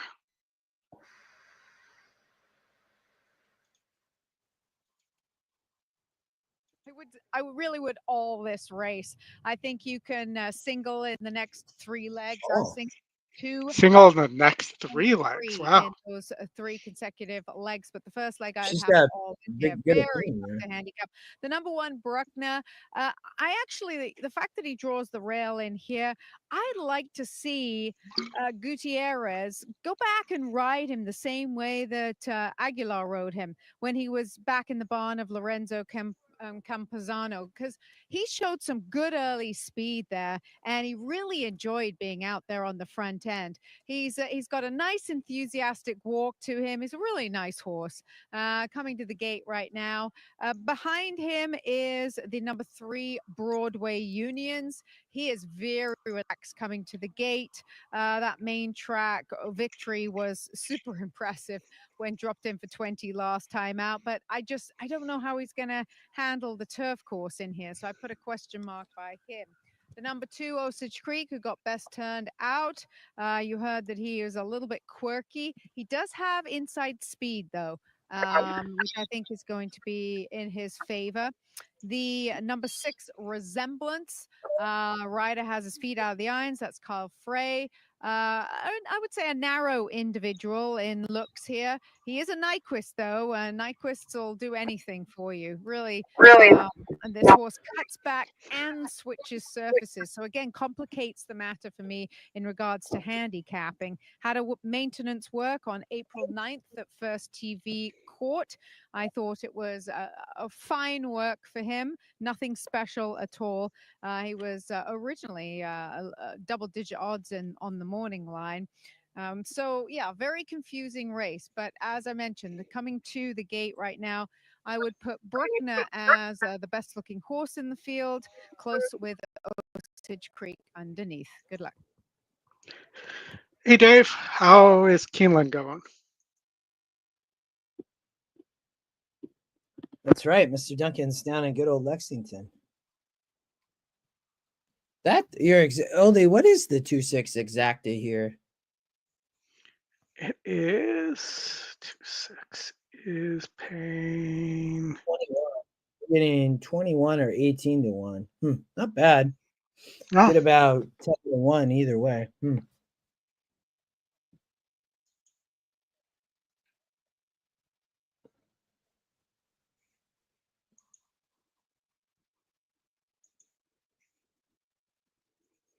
Getting close here. Let's just see where we got Laurel Race 10 coming up as well.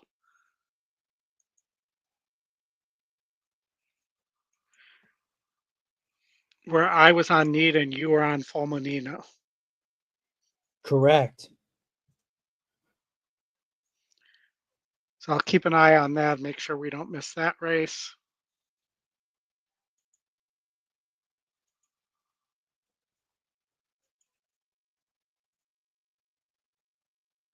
It's post time. The horses have reached the gate.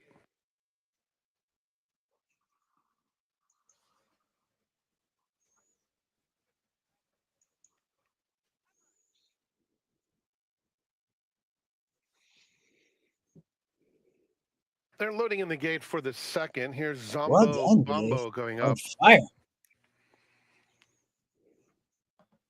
The 8-5 favorite goes in.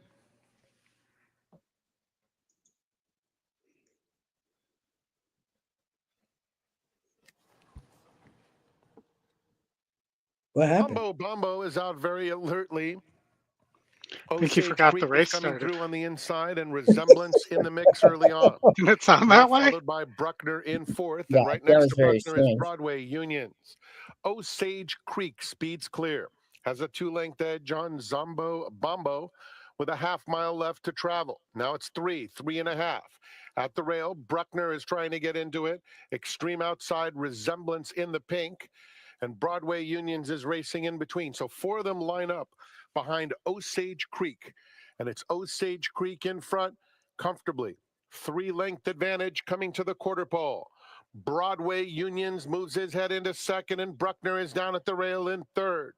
Top of the lane, Osage Creek, 1.5 lengths. Bruckner running a good race along the inside, and Broadway Unions. Osage Creek has something left for the final furlong and spurts away. A very sharp victory for Osage Creek under Adrian Escobedo to win it by 3.5. Broadway Unions and Bruckner. Chicken dinner. All right, we're going to Laurel. You're on the foe. I'm on the 3. Yep. And my long shot here was the 1 if it could get away on the front running end. favorite. I think the 15 to 1 shot and Michael Sanchez is going to go ahead and let Sheldon go. And there's another speed just to his outside. He is going to just sit there and sit pretty in that nice, perfect outside stalking position. He's going to try and work an inside out trip. I have some feeling that this Ned Allard runner could really show up for a price of 15 to 1. Again, really sparkled in that dappling here. Coming in here for the Henry Clark. What a race. This is the race I've been most excited for today. Very, very competitive field. Again, neat. Looks like the 4 to 5 favorite here is going to be coming back to much easier company here today. Here we go. 1 minute to the Henry Clark.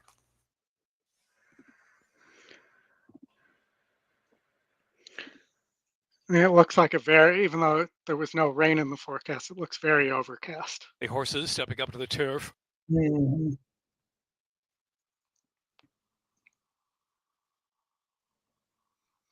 It's exciting to get Laurel back in the mix here. Yeah, a good card today, especially with in between all the the races before the Derby coming. I'm listening for defense pressure. Defensive pressure. I'm reminded of the famous NFL Films clip of the other team's quarterback must go down, and he must go down hard. Yeah, yeah. Might have been Dick Vermeil back in the day, but if anybody remembers, go ahead and correct me. Mariners just took the lead in baseball news. That's always good to see. Let me get my MLB app out, Now and I'll check approaching on the Cubs starting score gate. as well. The big dumper, Cal Raleigh, is absolutely, like, all of a sudden killing it with this torpedo bat. I mean, there's so much talk on it, but it's the real he's at times shown a lot of success, but he's absolutely crushing the ball lately. It's insane. So Coach Stephen Guerin used to coach Cubs center fielder Pete Crow Armstrong, who's off to a great start this year. Yeah, he is. I agree. Diamondbacks have the Cubs right where they want them. They're trailing 6-1 right now in the fifth inning. Moving in now for the Henry S. Clark Stakes. So anytime now they're going to put up a 10 spot on the Cubs bullpen. Actually, we're in the eighth inning, so and that they did not score. So Cubs are looking good there. You know, the Padres have only lost.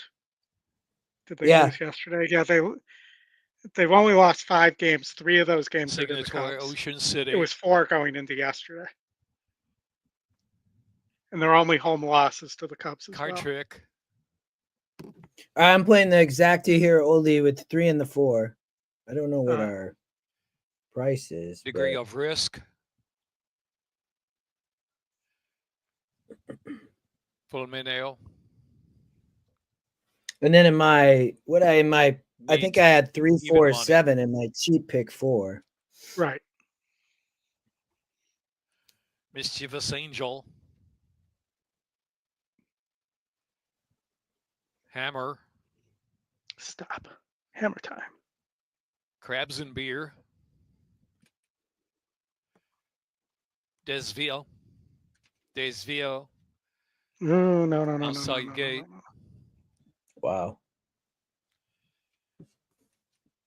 Yeah, the NL West is tough.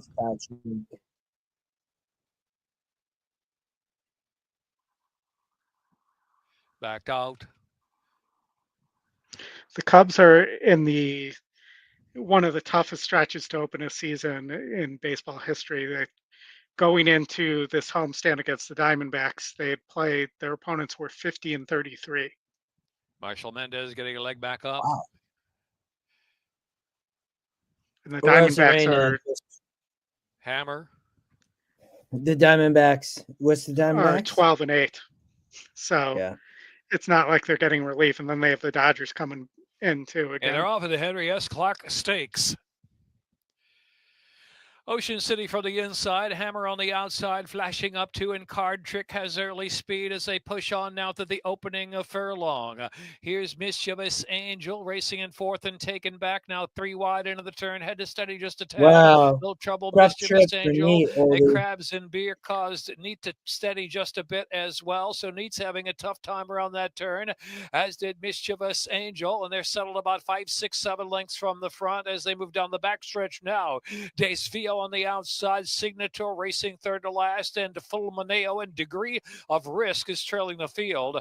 Ocean City up front, not much pressure on, just Card Trick, who's second on the outside. Ocean City 3 parts from Card Trick second. Crabs and Beer is third. Hammer is on the chase out from fourth position, asks for a little more. Mischievous Angel has 5 to make up, heading into the far turn run. Desvio Signator is next, and Neat to the back of the pack. Neat has dropped back around the far hard turn with 3 furlongs left to go, and Fulmineo and Degree of Risk on the outside. They make the turn toward the top of the stretch, about a quarter of a mile left to go. Ocean City's made all the running up front. Ocean City asked the question to kick away. Crabs and Beer on the inside. The outside, here's Mischievous Angel. Signator is coming in neat. Who dropped back is coming again after trouble around the turn. Coming away with the lead is Mischievous Angel. Mischievous Angel and Signator. Fulmineo flying on the far outside. Third share Signator. Signator surging late to get by Mischievous Angel. Fulmineo was third and neat finished fourth in the Henry S. Clark Stakes. Oh, Oldy, this one of these days. That's minute 35.51.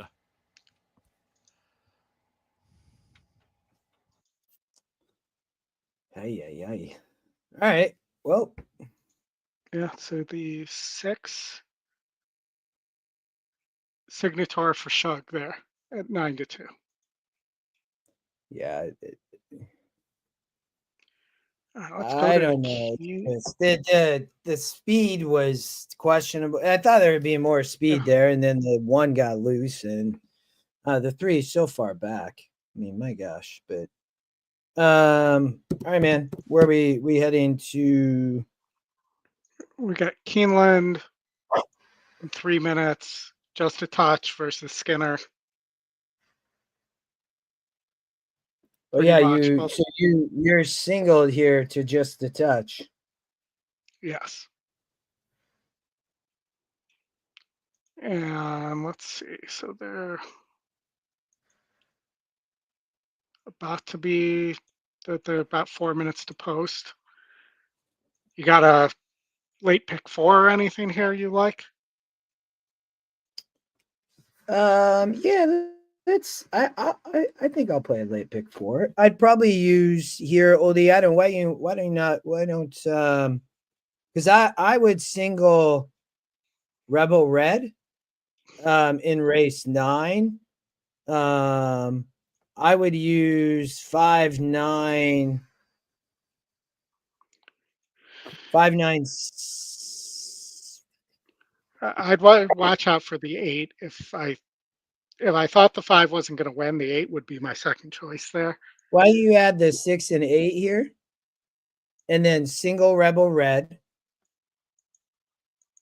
This is probably maybe around like $50. Let's see here. So 5-9-8-6 here. Single the 1 in race 9. That'd be one of my best bets of the day. And then 1, 2, 3.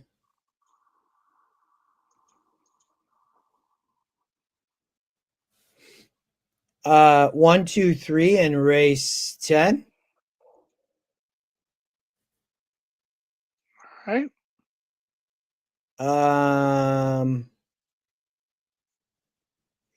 And then I'd play it for $72. So 5, 6, 8, 9. Single to the 1, and then 1, 2, 3, and then you probably cut a few horses in the last. There's only 1 horse, maybe. Yeah, just that. I do it all in the last. I have that last race. I had no opinion. Yeah. Jennifer's asking if we have the double will pays to the 1 here. We should. Let's see. At Keeneland, Jennifer, or at Santa Anita? Talking somewhere else. 785 in the last, Mr. Couples. That race I had. You have a much stronger opinion than I did. That race, but I trust your opinion.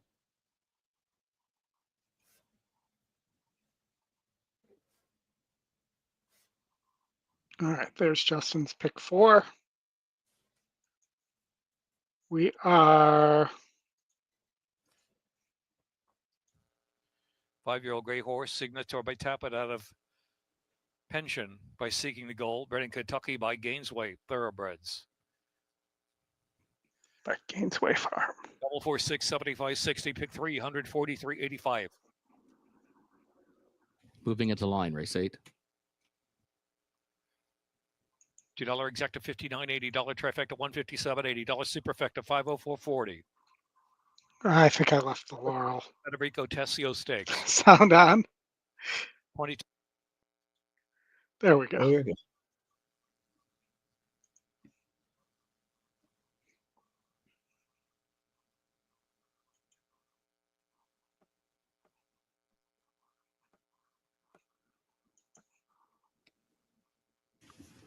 Skinner comes forward, also just a touch. Stretch ride.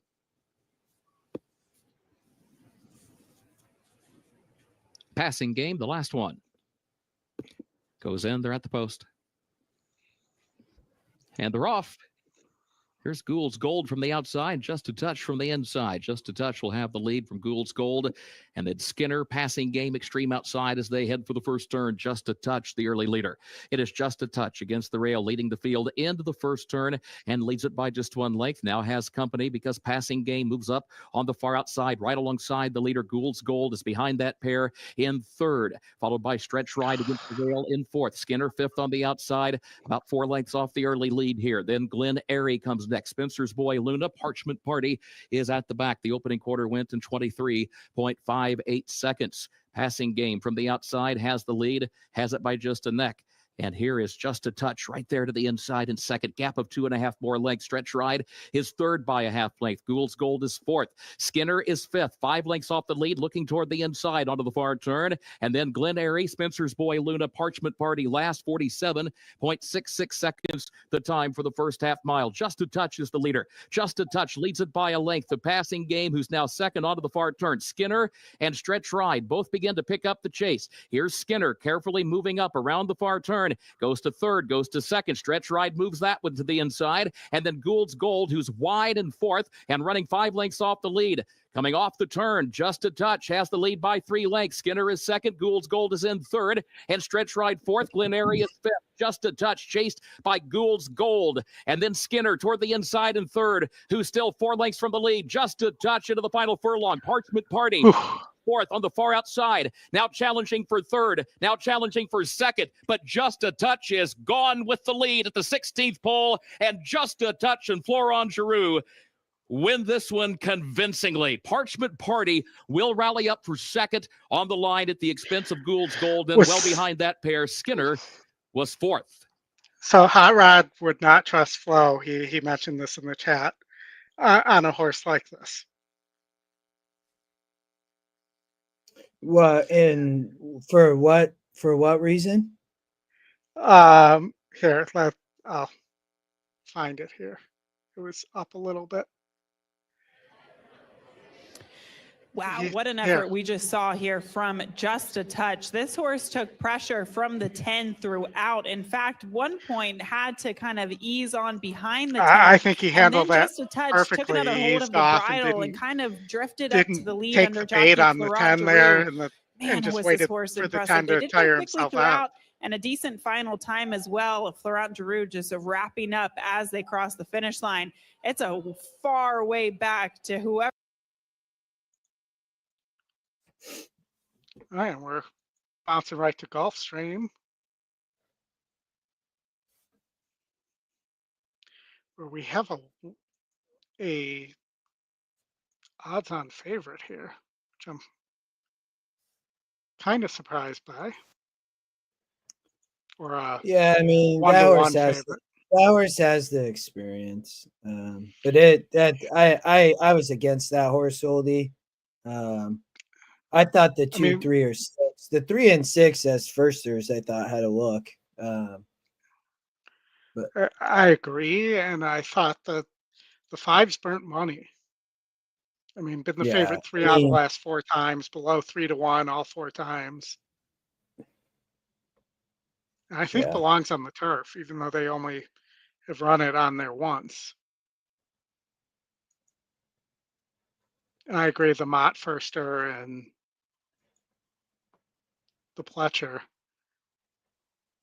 And I expected the Pletcher to take more money.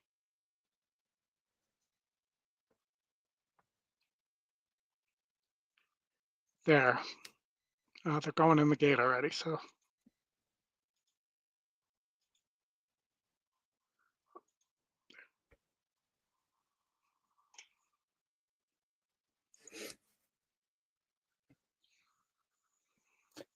Flo's been riding well, Scott. Yeah. He's definitely gotten better as a jockey. I think he's showing up at the right tracks to get the right mounts. Obviously, always rides for some of the same trainers, but. And I think we're, you and I, having watched that Monmouth girl ride at the Apple Blossom, for us to say he's not a bad jockey after watching that. That to me is the only ride I can think of his where I would say he did something wrong. Mm-hmm. Spit the bit. And Canuto. And the late pick 4. They're in the gate.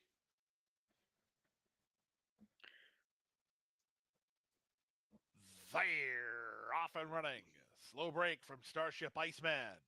Quick break from the middle for Moment's Notice, who heads off for the early lead. Luz de Gaia moving up, moving out the rail. The Golden Gorilla. Weekends and Whiskey. He's not far away. And Spit the Bit joins the top flight. Logjam for the early advantage. Back at the inside, Starship Iceman improves his position to race toward the back of the field. The two at the back are Canuto and the closer. They head to the half-mile point. And with the rail advantage, the Golden Gorilla leads by a head. Weekends and Whiskey is second. 3 wide Moment's Notice third. Luz de Gaia fourth. Starship Iceman is up to fifth outside Canuto. Then the closer. And dropping to last, Spit the Bit. He just did. Around the far turn they go. The opening quarter was 22 and 4. Yeah, that front, bit is it's Spit. the Golden Gorilla who fights to hold it. From the outside, Moment's Notice is now second. That's all for Weekends and Whiskey. Canuto tries to get underway with Starship Iceman. Then the closer. They're a quarter of a mile from home. The long shot, the Golden Gorilla, has been overhauled by Moment's Notice, who takes the lead. Moment's Notice wheels. Well, looks like not going to burn money today. The Golden Gorilla is staying as game as he can be. He angles off the inside to try to hold second. Canuto is next with Luz de Gaia at the rail. Starship Iceman, but put a ring around Moment's Notice. Moment's Notice is a handy even money winner. Moment's Notice by as much as he wants. Called it 7 or 8 at the wire. Close then for second, but I think it's the Golden Gorilla. He's in a picture with Canuto in 1:17 and 4.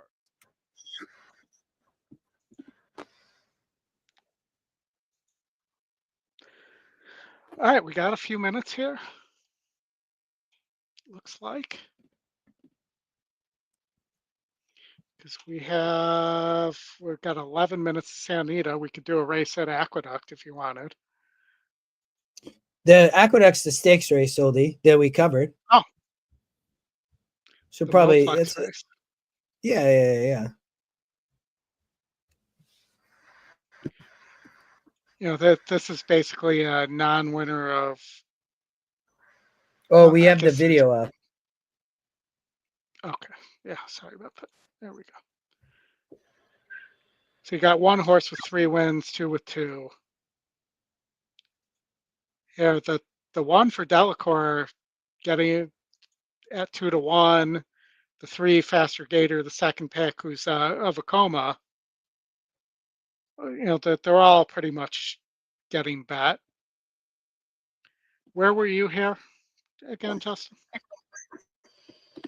Yeah, and I was 4-1-3. I think we agreed actually in this race, Oldy. Yeah. So the 4 is current favorite. 1 and 3, second and third. Yeah, I mean, definitely not. I mean, maybe it's 4-3-2.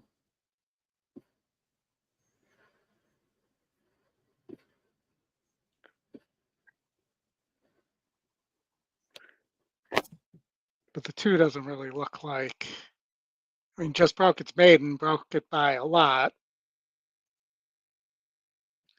But the 4 Moplex just seems to have a class advantage on this field.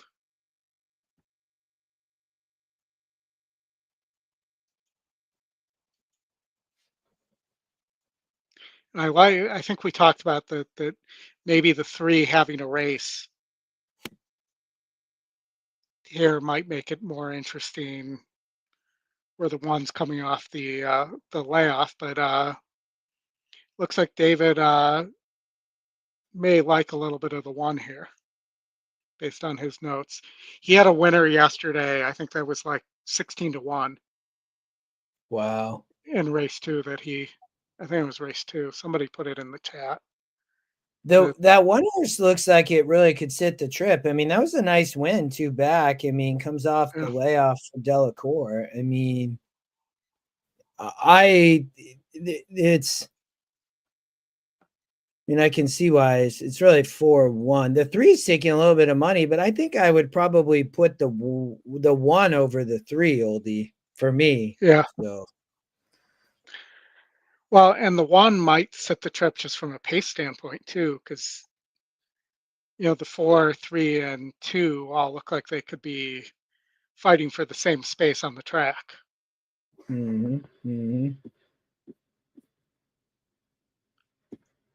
We have our friend from Twitch there. I'll get us sound. The good news is nobody other than people watching on Twitch can see that. So. Oh, really? Yeah. That's good to know. And I believe he's the only person watching on Twitch. So. Moplex.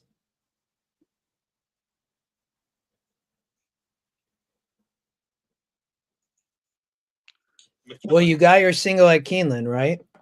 Got my single at Keeneland, yes. All set for the Bayshore. The Bayshore.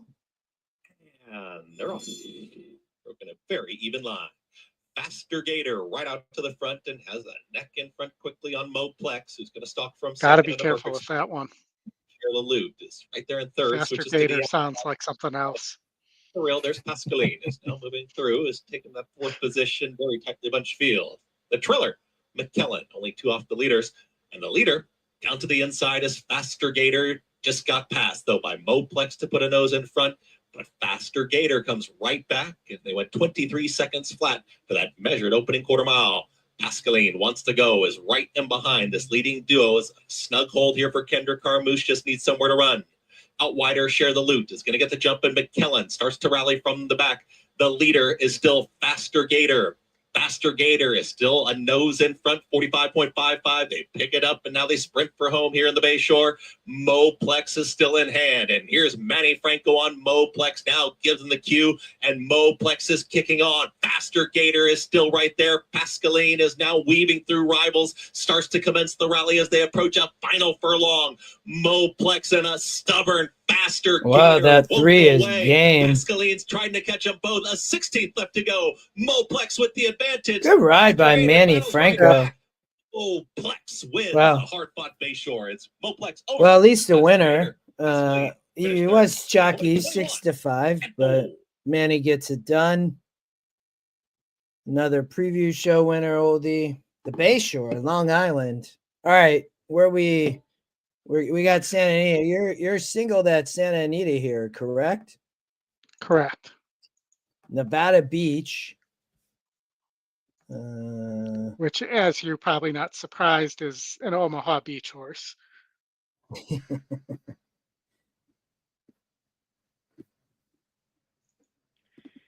For Baffert, Mike's notes here. His works have been pretty good. His pedigree should be able to handle the mile first time out. He's got that 8 of 115 work there. That there's some sharp gate works as well. And, I really rank is over 10 with 3 seconds and a third here for Doug O'Neill. Granted, he's placed this horse a couple times into stakes races, but the horse hasn't performed any better in maiden special weights than it has in those races.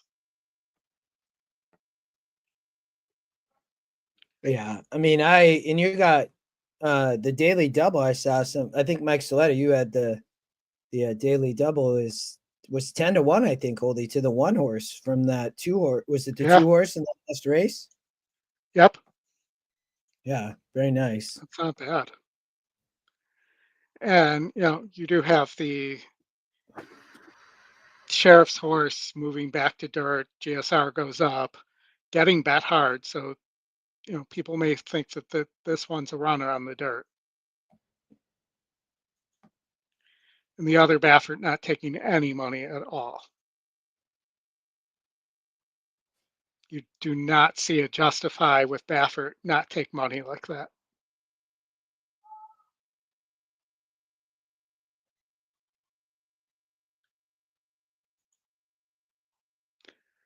And the long shot's 0 for 5 with no in the money finishes. So it'd have to improve significantly here. I didn't see that one today, but hey, you never know. Yep.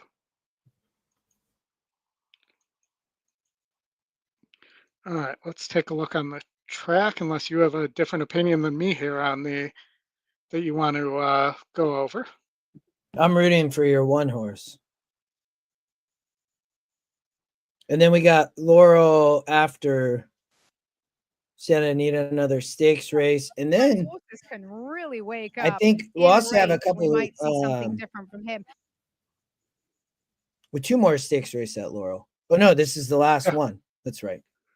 2 more at Laurel. We have 2 coming up at Keeneland. I love these Keeneland races, Oldy. I was excited for us to watch these. And thank you to Jim and everybody at Keeneland for allowing us to show the races, as well as the first group and Stronach for allowing us to show their tracks as well. I think Scott, actually, so Bob likes to go to Arkansas at Oaklawn, but didn't he show up, Oldy, in New York with the horse recently? Yeah, I mean, I wouldn't be surprised for his owners if he ends up somewhere else soon. Yeah. If they don't start funding those horses at higher levels. You can see a lot of those California trainers, Oldy, whether Doug O'Neill, Peter Urton, they're all shipping into Kentucky and Gulfstream or kind of wherever. Yeah. Next weekend, I believe we have Woodbine opening up. We also have middle of May, Monmouth opens up.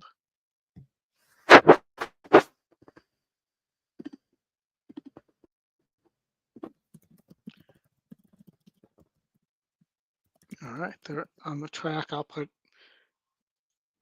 the audio back on here. It's also the start of the mid pick 4's next race.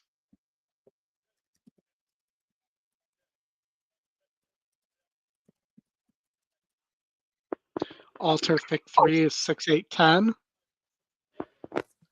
There's an interesting down the hill race. So last time I was on the Santa Anita show with Chappie and those guys, I picked Tom Seaver on top, and he was moving back to the turf. And the next time he runs is the second time I'm on with those guys. Oh, really? Yeah, so he runs today down the hill.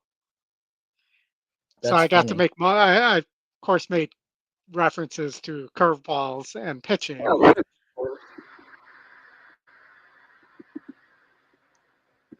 Peter Miller has a stable at Oaklawn as well. Typically he's running 2 or 3 horses a weekend.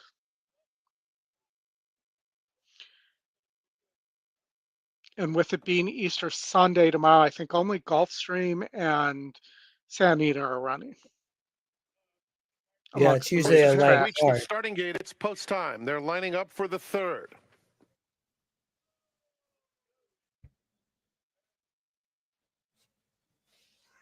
All right, good luck, Oldy.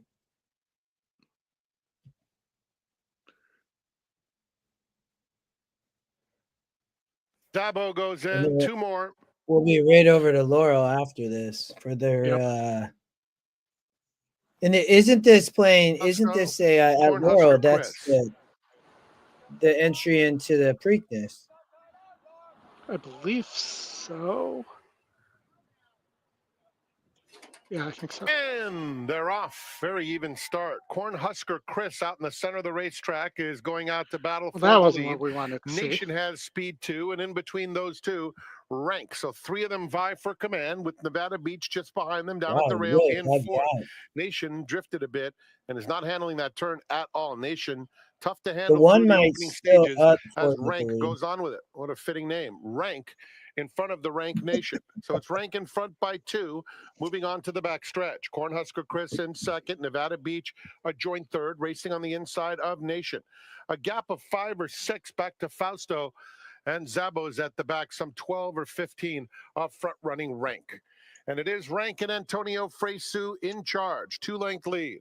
Cornhusker Chris is in second, and down on the fence, it's Nevada Beach inching closer and taking that second spot as they head toward the 3/8 pole. Nation has settled down, running straight in 4th, 4 lengths off the lead.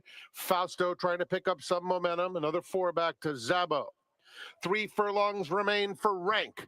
Rank by 2 to Nevada Beach in second. Cornhusker Chris in third. Nation, here's Fausto continuing to make headway along the inside. And Zaba, who was far back within 7 lengths of front running Rank. Rank turns for home, 2-length lead. Nevada Beach is chasing in second. Fausto angles to the center of the racetrack third. 1 final furlong for Rank, 3-length advantage. Nevada Beach trying to bear down on him late. It's Rank, 2-length lead, a length and a half. Here's Nevada Beach on the outside. And he reels them in at the wire. Nevada Beach scores. Up too soon. There Rank you go. was second. That's Fausto a good finished one. third. Nation a distant 4th. I placed a good little win bet there, Oldy, to root for that one for everybody. Good. Everybody hit that daily double, got 10-1. That was incredible. Yeah, that's crazy. Yes, that's a good boom, Mr. Soletta. I agree.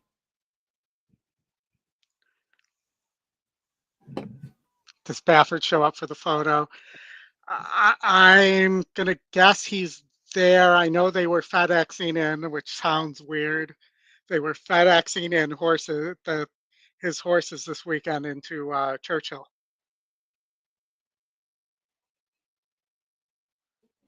And guys,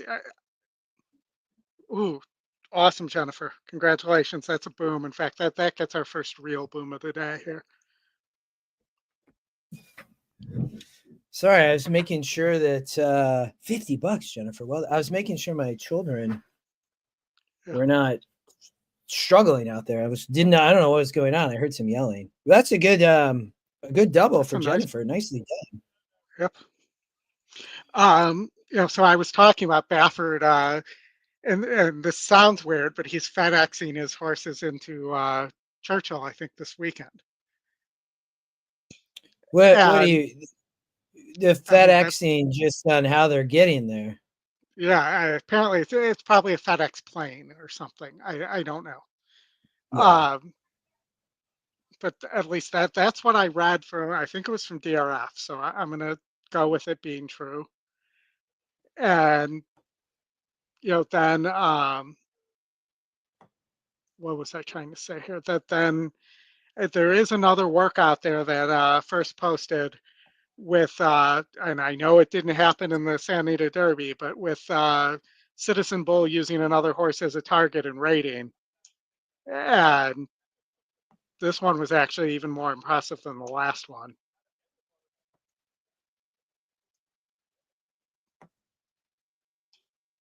But it would have been nice to have seen them try it instead of having him battle for the lead in the Santa Anita Derby.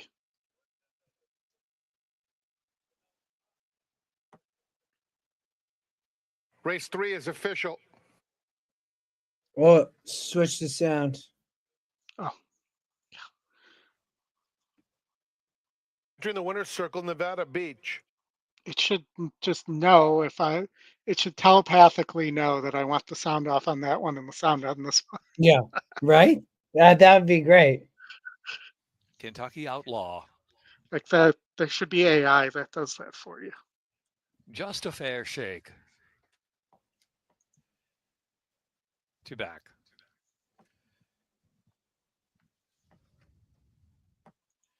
One out.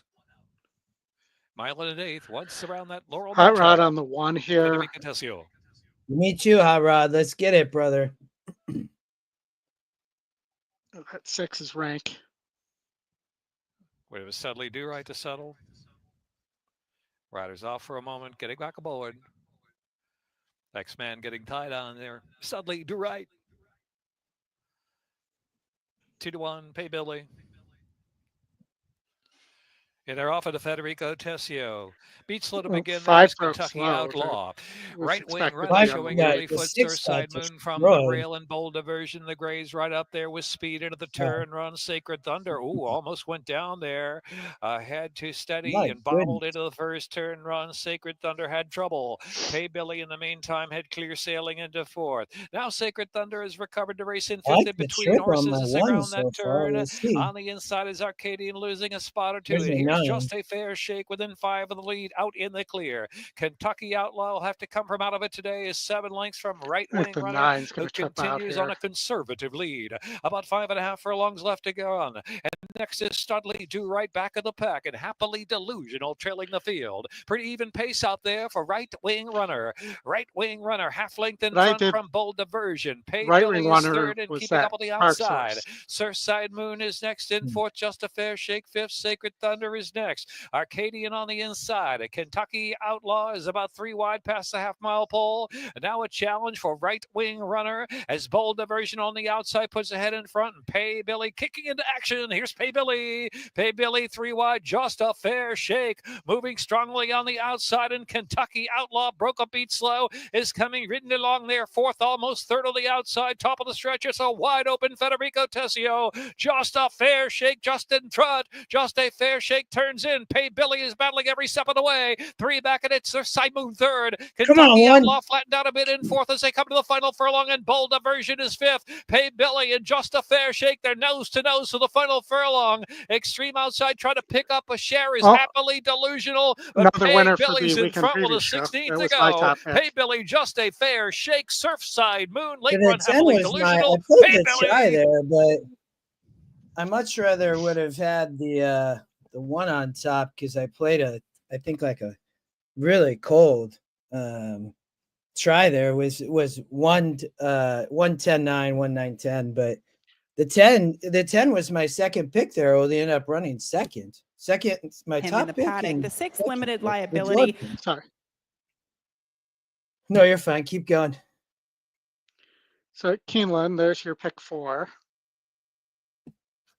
So you're single to the 1 here. Oh, we can't see. Here We go. see the video. Yeah, there but we I go. am. But I yes, Rebel Red, right? Yep. Yeah, was my. We talked a lot about this horse, right? Cherie and Jose and versus this group. I remember on the preview show. I thought just really saves ground here, Oldy on the turf. They're going 12 furlongs, and the GSR pointed to long all day. Ran well, and we talked about in the Red Smith. One at Keeneland going 9. I think Jose can get off the rail, and Sylvain, I saw the Mariners are tied at 3. But yeah, and you were on. Who did you end up landing on here? So I had the 12 Belichnikov on that's top. right. Yeah. But so I was 12 for who I thought Verstappen had a big look and then missed the cut, the 9. The other Cherie DeVoe horse. Oldy, I wonder if Pay Billy is going to get taken down because it took out the 7 and they almost clipped heels. At Laurel? Yeah. Let's go. We got a couple minutes here. Let's go look. But that's gonna. We'll have to see what happens. See, watch the 9 come over there, bumps the 7, and then actually cuts the 7 off. But I think I would argue that the 10 came over on the 9. No, but the 9 not. hit the 7. Nah, it's either the 6 or the 9 or the 4 or the 9 because the gray horse 7's coming in on the 4 and then the 9 comes in. I can't. That's an Yeah, go ahead. I mean, I can't tell if the 9 actually comes in there, or if that's the 4 pushing the 7 into the 9. Mm-hmm.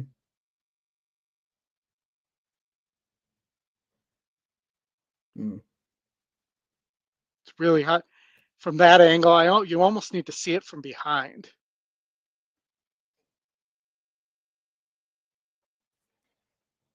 to be certain, which I'm sure they have that angle, but they're acting like, well, now they're circling.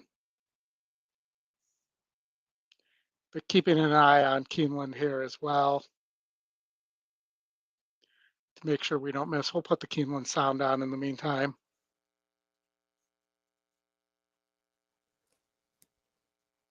They're not saying anything anyways.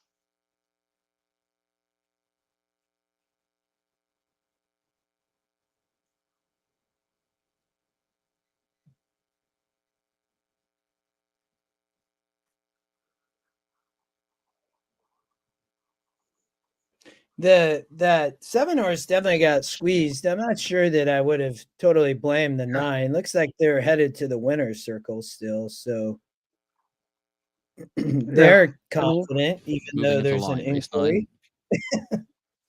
Yeah, Sam, that was very lucky rider. Yeah, Patrick, maybe that's just tried to squeeze into too tough there.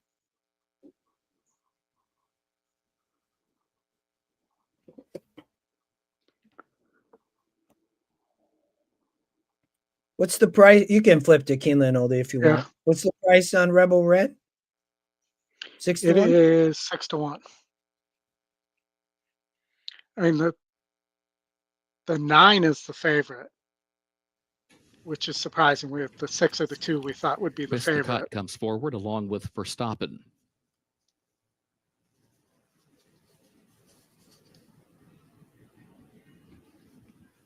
Starting over.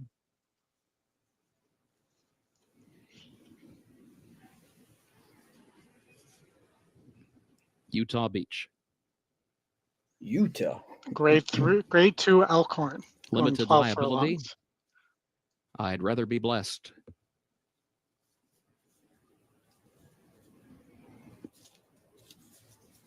Balnikov, the last one.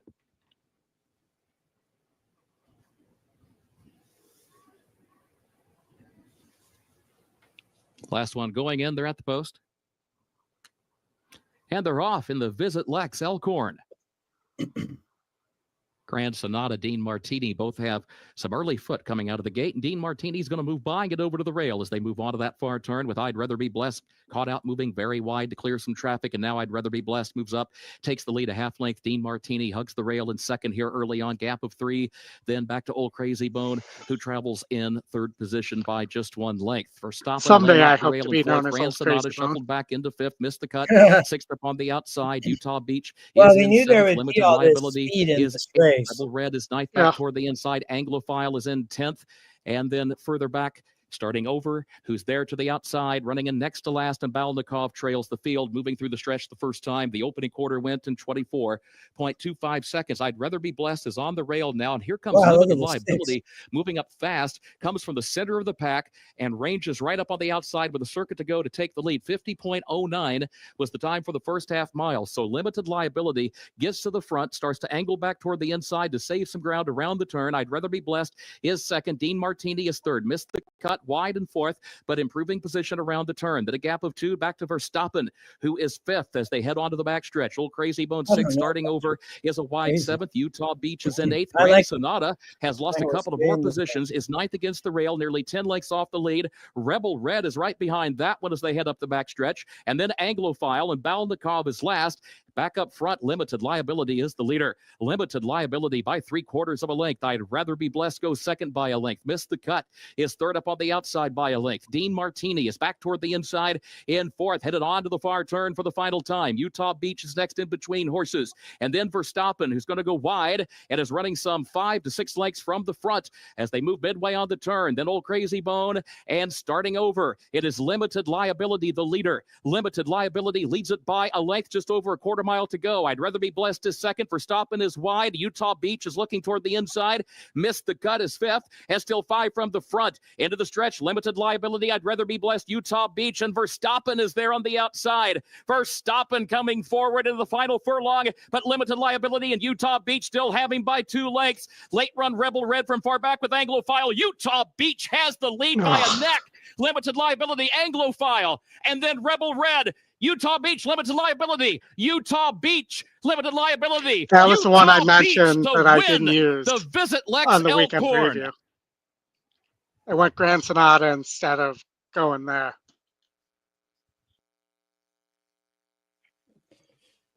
Man. Wow. All right. All right, My horse is just too far back today, Oldy. Very. Yeah. Gulfstream race number 9.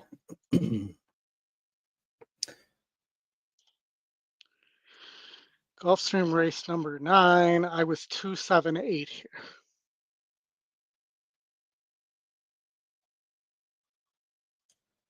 That trifecta, Laurel ended up paying 300 to 1. Wow.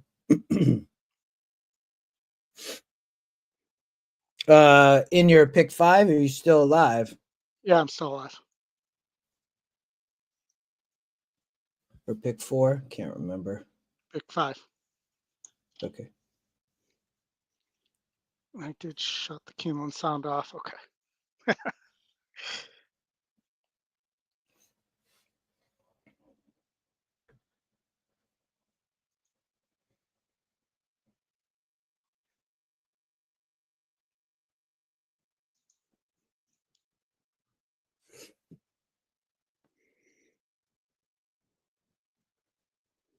It's also the start of the Coast to Coast pick 5. Good pool there, almost Horses 100,000. crossing over to the turf course and approaching the starting gate. The first racing Coast to Coast pick 5 starts here with a pool over $100,000. Final boarding call. We're headed to Overlay City. What do you have, Oldie? 2578? Is that what you said? 278. 270. And 3 was my next that I didn't use.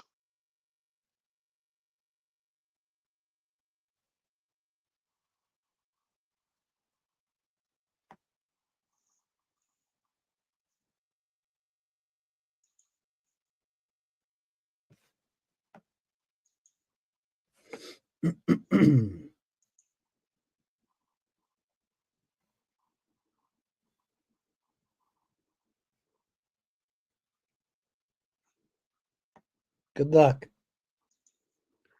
Thank you. Good luck, everybody.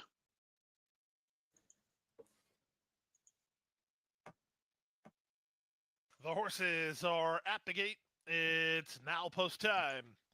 Moving in for race 9, first racing Coast to Coast pick 5 starts here with a pool over $100,000. Heavily favored is the Clamont trainee, number 8, Silver Skillet. Amisael Jaramillo has the riding assignment here. 3 to 1 on Silver Moonlight. It's 4 to 1 on Good, Better, Best. Yeah, the 9 and 10 both Chris Couples. Patrick, I thought the 10 could run on. I think it's a tough spot with going forward. Being that horse in a lot of speed outside post, but Boeing, Do-Gooder. That was the trifecta horse. Make It Snow.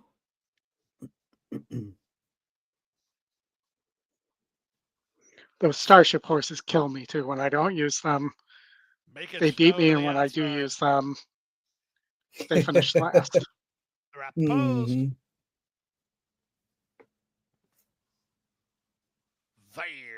off and running. At the inside, Sin for a Season gets the first call with Do-Gooder moving to challenge. Silver Skillet is very rank, rein back to run behind the speed. Good, Better, Best is up to third. Silver Moonlight is at the rail. Sassy Princess is between horses. Then Silver Skillet, saving ground, Smiling Ellie. Toward the back of the field are Starship Boeing and Make It Snow. Around the first turn they go. It's Morelos and Do-Gooder clear now by a length and a quarter. Silver Moonlight slaloms between horses to take over second from Sin for a Season, who's back to third. Good, Better, Best is fourth from a well-settled Sassy Princess in fifth. Silver Skillet is well off the speed today. Outside of her, Starship Boeing moving out the rail, Smiling Ellie, and the trailer is Long Shot Make It Snow. They complete a quarter in 24 seconds flat. They head to the half-mile point. Do-Gooder in front by almost a length. Silver Moonlight second through a 47-second half-mile. Good, Better, Best is on the outside third. At the rail, Sin for a Season is there fourth. Then Starship Boeing together with Sassy Princess. Moving out the rail, it's Smiling Ellie. Silver Skillet is still well back at this stage. She's under encouragement and not picking it up. Make It Snow with an inside lane as they run to the top of the stretch. A quarter of a mile remains for Do-Gooder, who still has the lead and is still on the bridle. Good, Better, Best swings into action on the far outside. Sin for a Season is next. Trying to wind it up from the back, Make It Snow. Eighth of a mile to go. Do-Gooder still climbing with a 2-length lead. Sassy Ellie, Smiling Ellie rather, trying to get to her from second. Do-Gooder Nobody's almost getting to home. Do-Gooder. Smiling Ellie is second, but she's shifting ground. They and just that's let the her go impressor. It's Do-Gooder on that front end. Jenna Antonucci. Second is Smiling Ellie. Third was Silver Moonlight in 1:33 and 1. I did not think somebody was going to clear there. Yeah, no, I that was surprising. All right, we got 10 minutes to Santa Anita.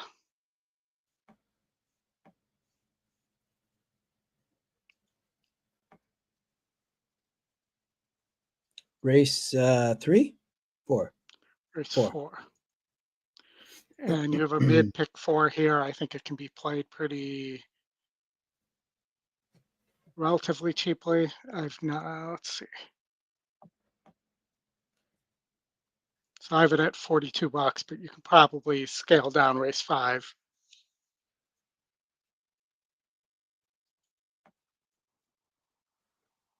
Pretty easily. Wasn't it? I thought race 5 was the wide open race, right? Yeah, that's where I went all, but you could probably scale back to 4-6 here. This 6 has had so many shots. I really don't think it should be 8-5. But there's just nobody here who seems to be turf or turf sprint. Maybe the one I didn't use that could, second time on turf, maybe the 7 runs here as a bomber, but shown nothing so far.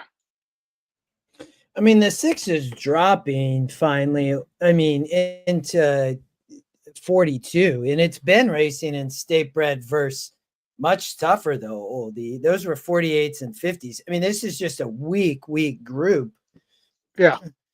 That the 6 is now facing. I mean, and obviously the 4 they knew had some amount of talent. Not sure that horse is worth the price, but looks like a sprinter. They debuted in a stakes race in the Echo Eddie.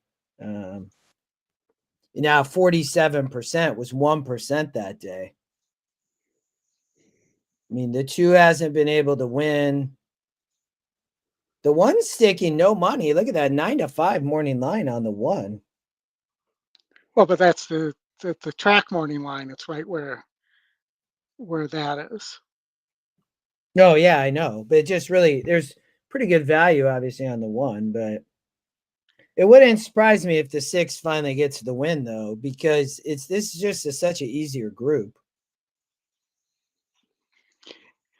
I just don't know if the 6 is a turf.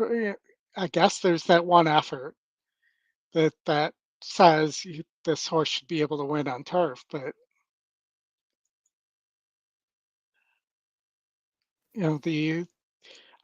I'm thinking the 1 that they must have. I mean, they shipped this horse to Del Mar first time out,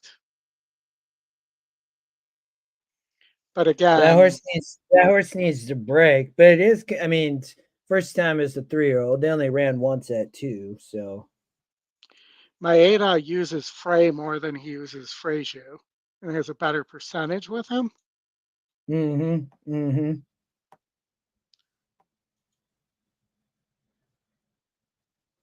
I mean, the other one I keep coming back to, but the GSR is just terrible. Is the 2 Sir Tom also?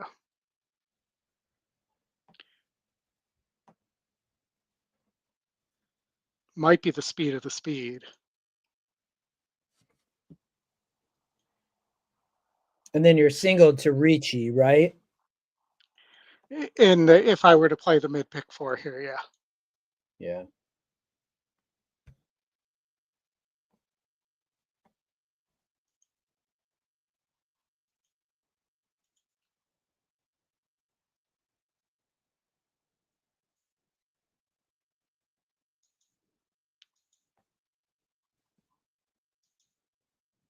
I mean, I'd just be 146 here. I mean, yeah, that's all I used as well.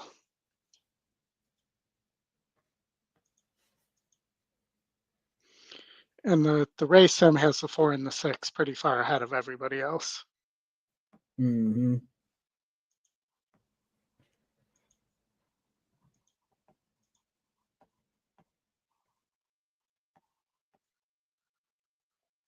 All right, I'm gonna run to the restroom, Oldy. I'll be right back. All right, I'll pull up the.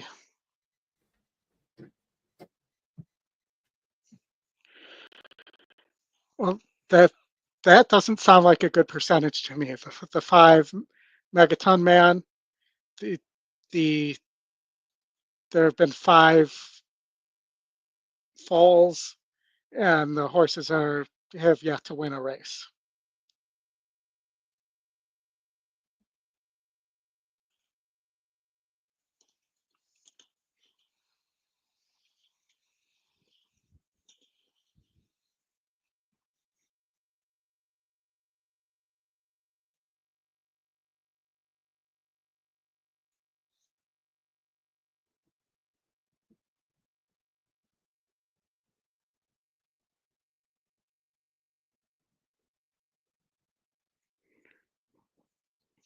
Seven getting a brisk warm up there. If you could see it past the fair stuff. 7 at 12 to 1. Aaron needs a 4 for his super slim pick 4.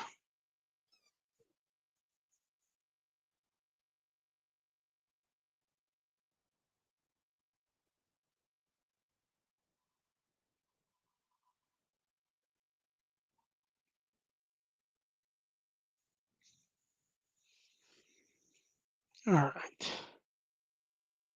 4 minutes to post here.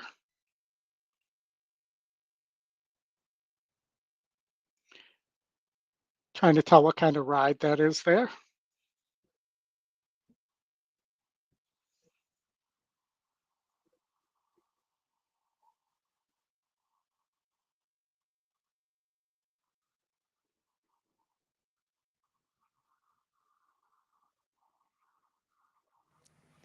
Well, horses spent their time warming up here for the 4th race at the distance of 6 furlongs on the turf course. Tyler Bays came all the way down to the gate, and actually the gate crew thought he might need something. They said, "Do you need something, Tyler?" He goes, "Yes, I need to win a race." And with that, he turned around and sent his horse across the crossing there. So he is definitely warming up the 4-year-old gelding. That is Roxy's Bad Boy, who will be trying the turf for the 2nd time.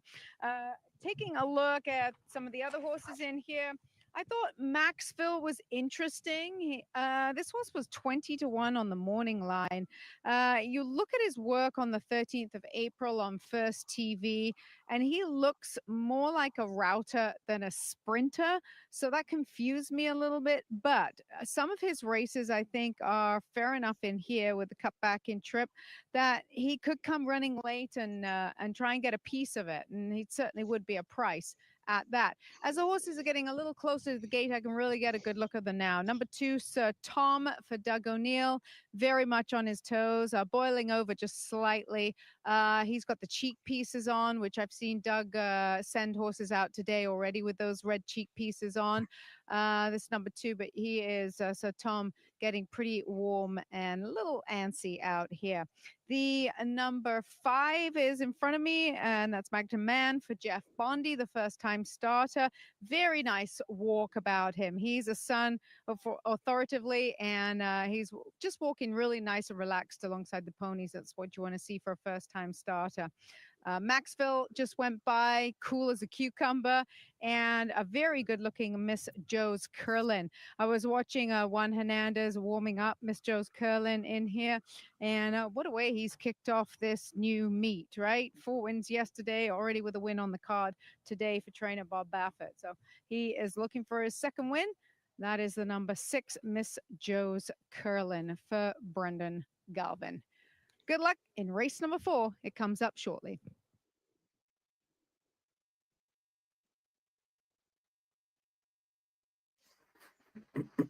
All All right. Where you got, Oldy? 146 here. Oh, that's right. We want the 1, the good price. I like the 1. I like the I was trying to look. Maybe I'll play. This 4 horse is just I just don't know. Seems like such a question mark. Taking too much money. I mean, it's 47%. Nick Alexander. I'd be 6 or 1 here though, so I'm rooting for you. 1's obviously a better price. Yeah. All right, we're going in the gate. We're about to.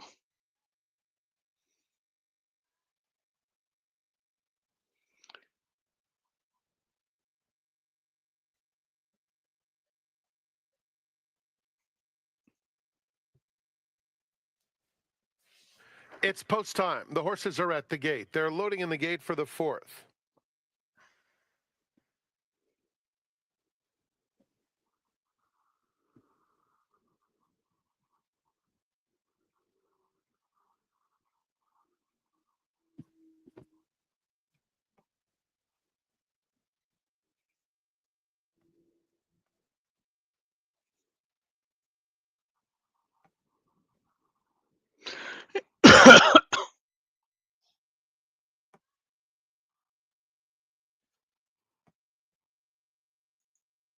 Sir Tom coming up. It's Joe's Curlin will follow Maxville.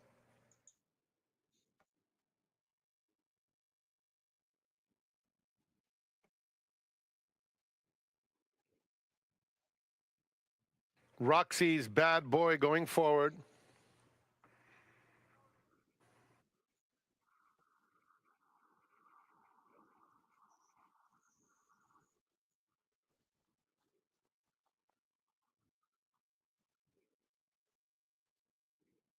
We're in the gate. And that was a quick opening of the gate. Miss Joe's Curlin and Maxville are both out alertly. Here's Titanic Thompson, the gray, now vying for the lead. Sir Tom is 4th in the opening stages, followed by Magaton Man. Roxy's Bad Boy is widest of all, and Big Notion inside of that pair. It's Titanic Thompson leading the way. Even Has money, a half Hot length Rod. to Miss Joe's Curlin in 2nd. Another 2 lengths back comes Sir Tom, inching forward on the inside of Maxville. Then Roxy's Bad Boy, Big Notion is 6 lengths off his stablemate. And then it's Magaton Man. Around the far turn, Titanic Thompson maintains the lead over Miss Joe's Curlin. Starts to try and get away.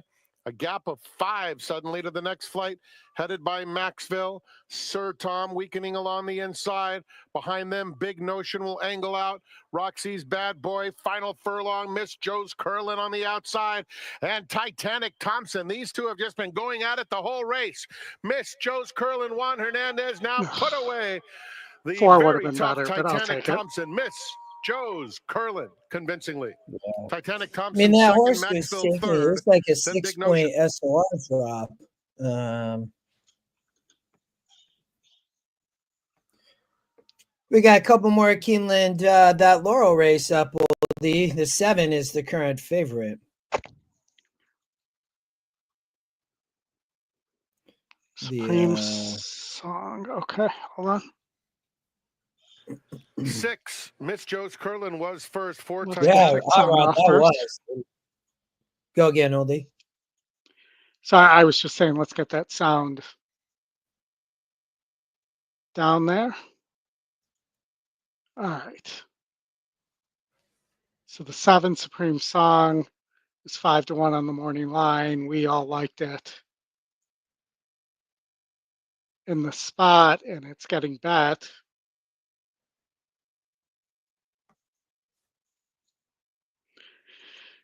The 1 for Ness also getting bet, but really hasn't been able to finish off races. It's really going to matter what the 3 does in terms of whether the 1 can get an easy lead. I mean, I think the 3 is going to probably be aggressive. Well, I think the 5 could be too. Yeah. I mean, that horse just kind of gives it up, though, and it doesn't get the lead. It doesn't look fast enough. But I think this race just looks to set up for the 7. Yeah, I agree. That's what I thought going into it, and the 7 and maybe the 4. But the 4 doesn't look as good.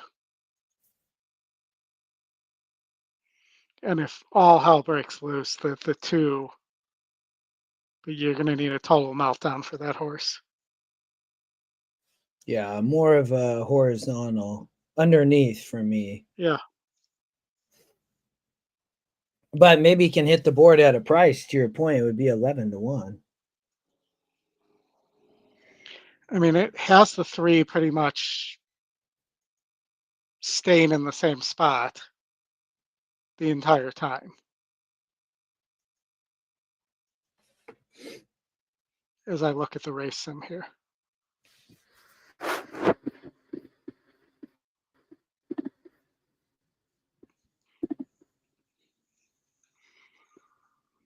So maybe the 1 breaks slow and the 3 gets the lead here.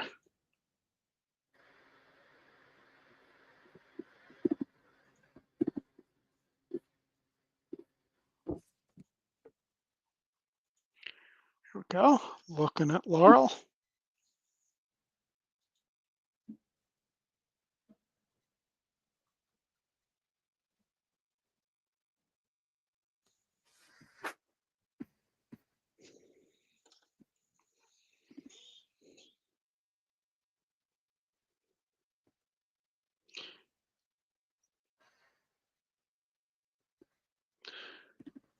Looks like the 1's gone to favoritism. Yeah, I see that. I think not too surprisingly, 2-5 on the E morning line on that 1 horse.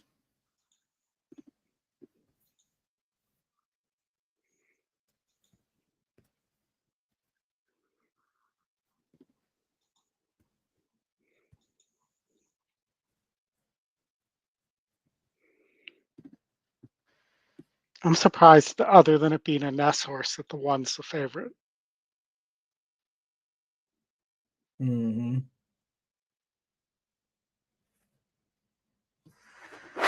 Well, I played my pick 4 for $2. Horses approaching the gate. So I'm alive anywhere from 202 to 6,600, 6,700. Where are you talking about? At Laurel, that pick, that small pick 4 I played at Santa Anita. I played it for $2 for the 12th race. I'm alive till all in the last. I mean, it's not likely that the 5, who's currently 11-1, wins, but that's the one that pays 6. That for 2. Oh, I'm looking at the wrong line. It would pay 4,000, and it would be 120. Formal order. Actually, no, it would be 1. Energy Yeah, efficient. 120 is the bottom number. I was looking at the pick 5 line. Southern District. Following race 12, racing from San Isidro. You can wager through Laurel Park. Following race 12.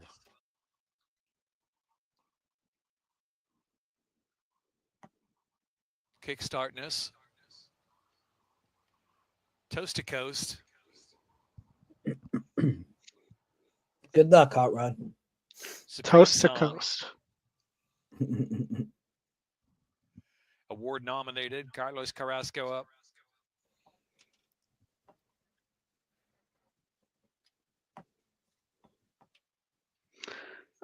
I say 7-3 here.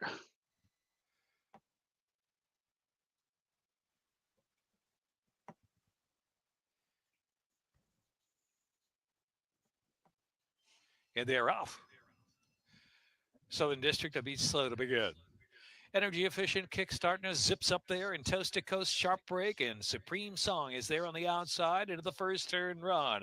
Award nominated is next in formal order, ground saving, and Southern District trailing the field.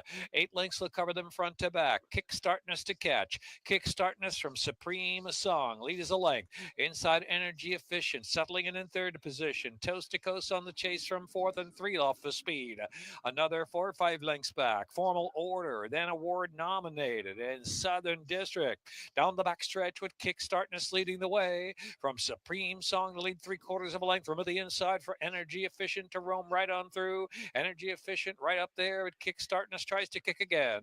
Kickstartness kicks once more to lead the way. 4.5 furlongs out from Energy Efficient on the inside second. Third is Supreme Song. Then Toast to Coast is in fourth. Formal order fifth. Back to Award nominated and Southern District trailing the field still, and 7 or 8 from the front. Kickstartness around the far turn from Supreme Song. Then it's Energy Efficient back third position, 2.5 from the front. And then the outside Southern District trying to get underway and loop around now Toast to Coast. Southern District moves fourth on the outside, but still 6 lengths from the front runner. Kickstartness turns for home. Yeah.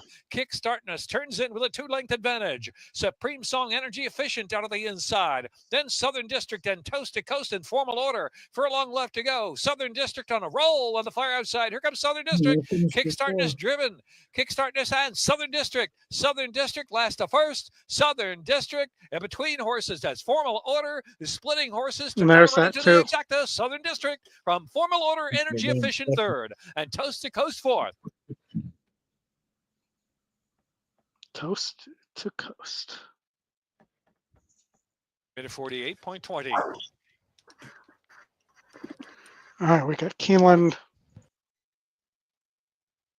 the grade 3 Ben Ali coming up here. Yeah, this was a good one, Oldy. We covered this one. You got your Prince of Power, the 2, big price up front. What do we get in there? Hold on, let's get this to refresh. 13-1.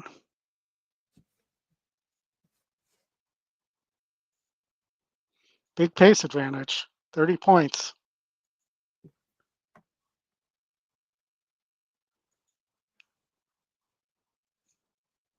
Disappeared on me. There we go. 14-1.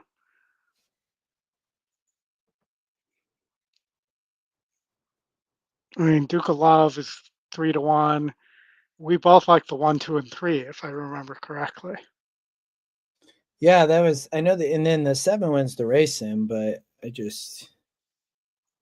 not, yeah, I was with you. I thought the 2 could get loose. I thought the 1 or the 3 could sit the trip. The 3 with Jose was the horse that I thought could improve. But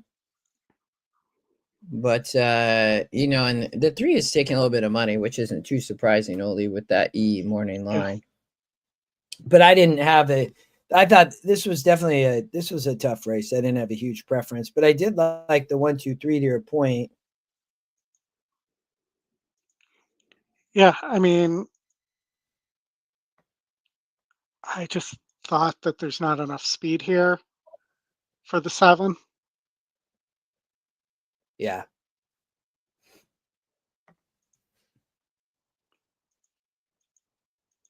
If I were to take one or 2 of the favorites, it would be the 1 and the 3, not or the 1 and the 6, not the 7, because they at least have some tactical speed.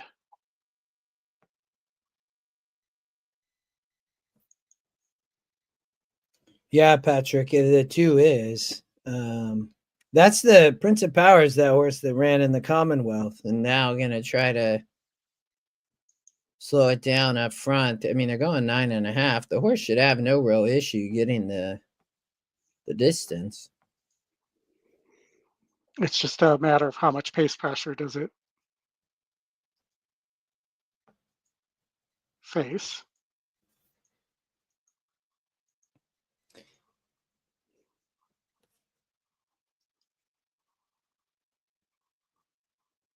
We might get some from the 6. I think the 1 going to be somewhat close, but I don't know. It wouldn't surprise me, Oldie, for that horse to take him a long way. Yeah. In the race, some thinks it should clear by about 2 lengths. Again, we talked about this, the fact that they ran 11 days ago. And, was that just a prep for this race? Because that didn't seem like a serious effort. And you're putting Corrales aboard, so you're serious here. I mean,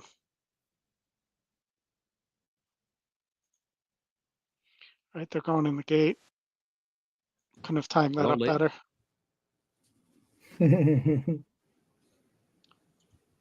Duke of Love comes really, forward. Jennifer, 2 of them. Uno Mas Bourbon, the last one.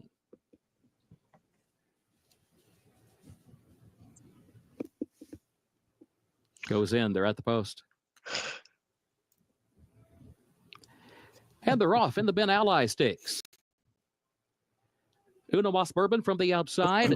Here is Prince of Power from the inside. Tennessee Lamb in between that pair. And now Duke of Love is going to move up as well, wanting to move in eager fashion toward the far outside as John Velasquez tries to get him to relax as they head into the first turn. But lead battle up front. Prince of Power is going to win the early battle into the turn. Has the lead against the rail by 3/4 of a length. And right there, Tennessee Lamb to the outside in second.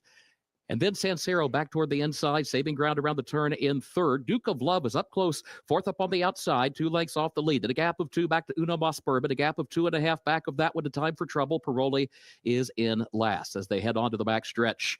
And here's Tennessee Lamb right alongside of Prince of Power.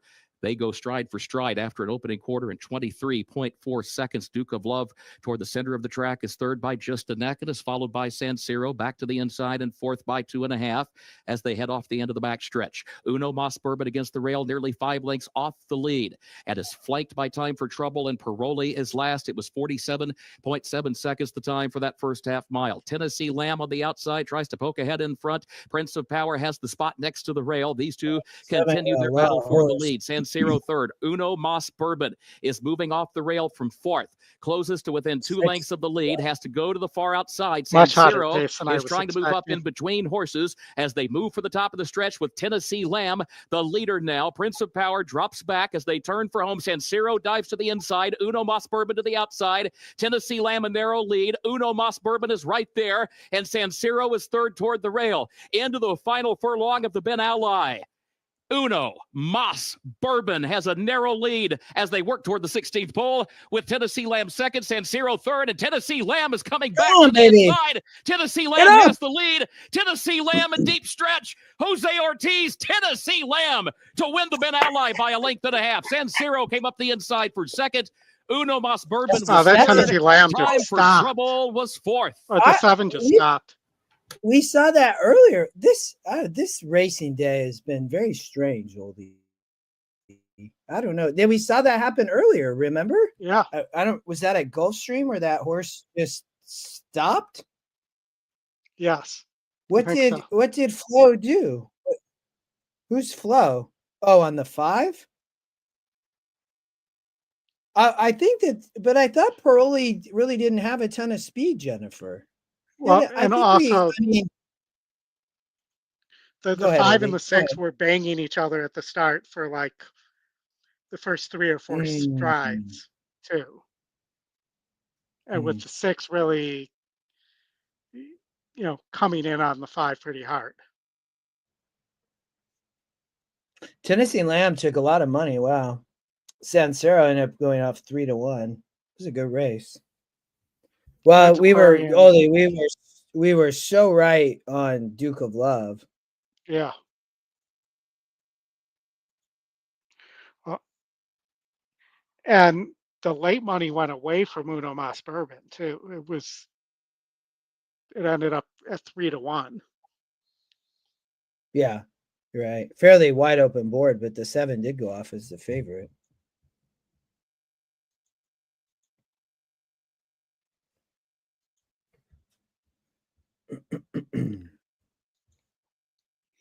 All right.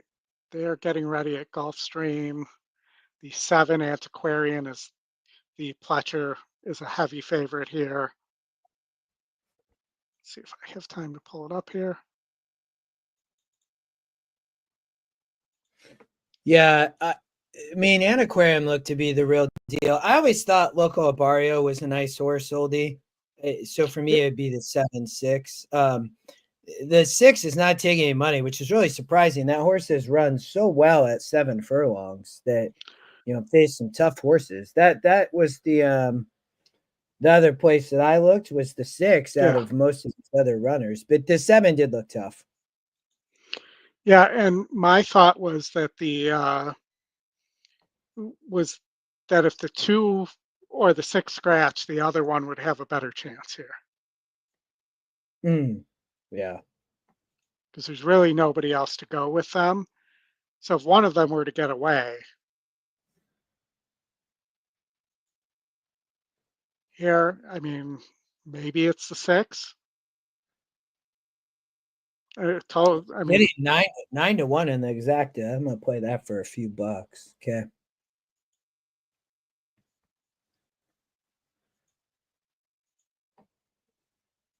All right. I would also say we just don't know what Antiquarian is at this point. Mm-hmm.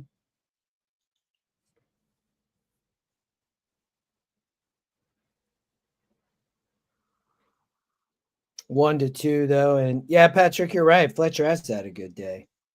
Had a first or earlier, if I remember right.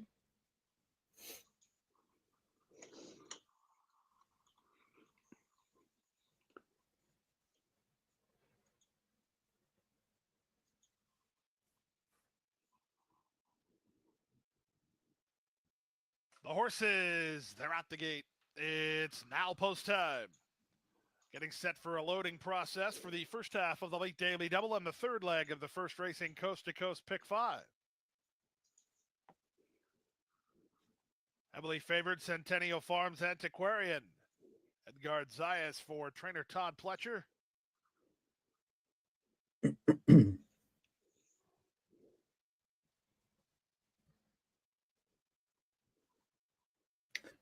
The 7-6 game bet late 7-1. Liam Kozaris will be next. Now Secret Chat. Then Loco Abario and Antiquarian, I should say, and Shaq Diesel draws the outside. Easy for him to say. Mm-hmm. Antiquarian. The Antiquarian's Antiquarian. Shaq Diesel to the outside. Quality group of allowance runners at 7 furlongs. Shaq Diesel's ready. All set.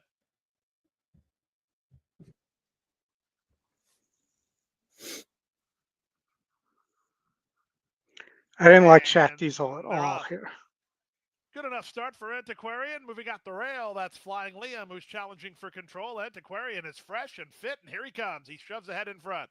Away now, second is Loco Abario. Shaq Diesel is third. Flying Liam is fourth. Then Secret Chat and Kozaris. So the race will be won or lost through the betting favorite Antiquarian, who heads to the half-mile point for Edgard Zayas, a neck in front of Loco Abario, who guards that inside spot. Trying to split horses is Secret Chat. Moving out the rail, Flying Liam. Out in the middle of the racetrack is Shaq Diesel. He's in the yellow. Back in the field is Kozaris. The entire field separated by 3.5 lengths through an opening quarter of 22 and 3. Around the far turn they go. Loco Abario has the lead. Zayas more animated in the saddle on Antiquarian, who's now second and asked to go after him. From the rail, Flying Liam, working harder out wide is Shaq Diesel. In between horses, Secret Chat. The trailer is still Kozaris, and Antiquarian is on to take over. And this race appears over. Antiquarian, he has the lead. He's working hard, but he's in front. Moving up toward the inside, Flying Liam works off the inside as Loco Abario battles hard. Shaq Diesel on the outside. They're an eighth of a mile from home, and Antiquarian has the lead. Back to the inside goes Flying Liam. Might get beat. Shaq Diesel, 16th to go. Antiquarian nice trying to gut it out. Shaq Diesel's out of time. Antiquarian for Centennial Farms will deliver on the 3 to 5 promise. Did not see that horse contesting the lead, though. He'd 122. Yeah, right. And 4.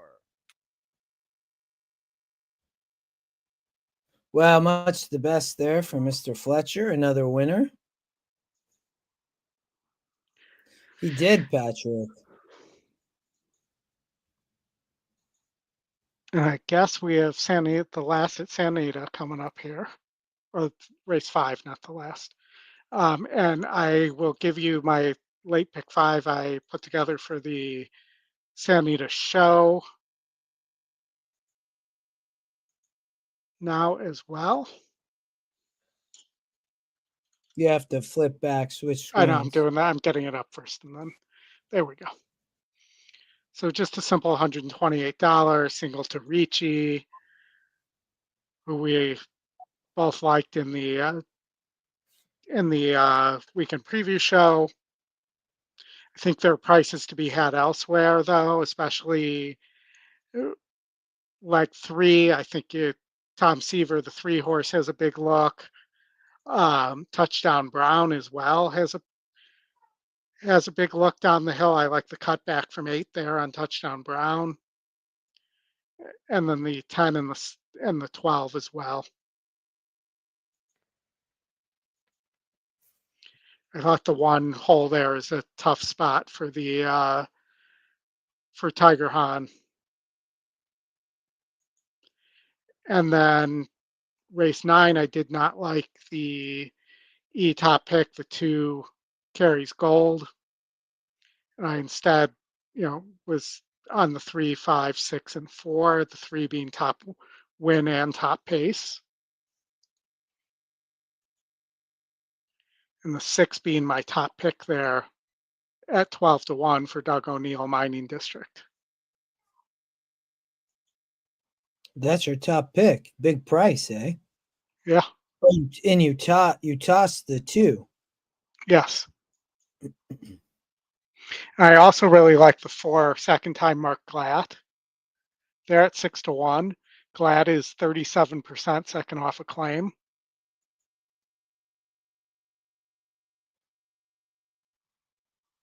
Puts Frazier up. I mean, one of the reasons I tossed the 2 straight here was that horse is 0-for-5 at the distance with 3 third place finishes, and just doesn't seem like it wants to go a mile. Mm. And I could say the same about the 7 here, who's 0-for-6.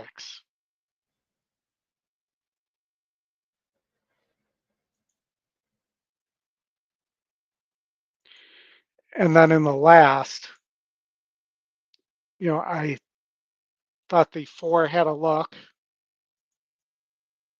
for D'Amato. That was my top choice. So I was 4-7-2-9 here with the 5 scratching. The 5 was going to be my long shot there, was a big price. You have 2 D'Amatos and you have Erden with JJ. But I thought the 2 doesn't have enough speed there to get up in the situation.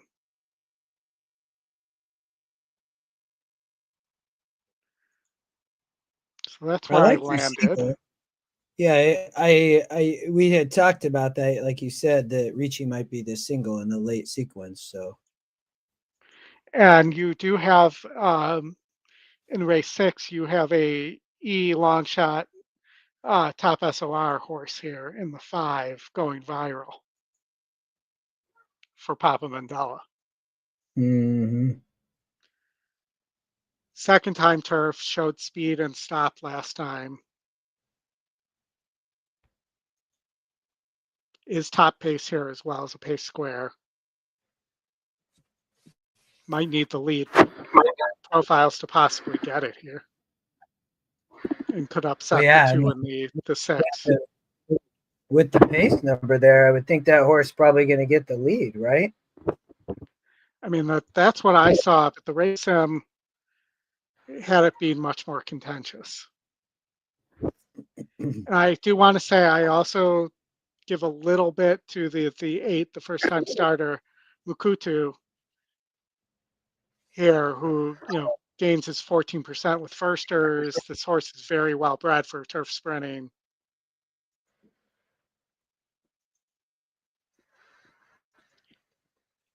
and looks like a true sprinter with those top couple numbers. And that was kind of another one of my long shots in that sequence.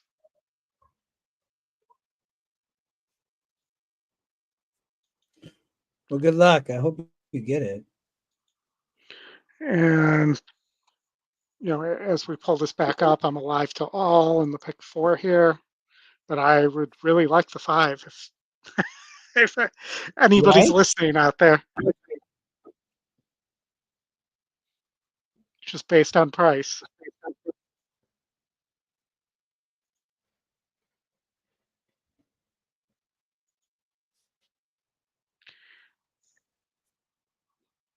I'm not sure what the Mach 2 ride is there, but I see that. Mach 2 ride? What do you mean? Yeah, you know, they have the fair stuff there.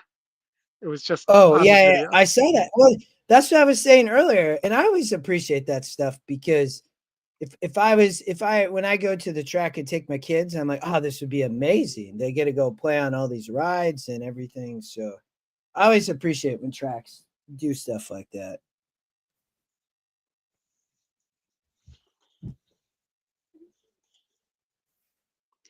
And, you know, I would say also, Patrick, that you might have no excuse on there, but if the excuse on both those horses would be they were running in grade 1s.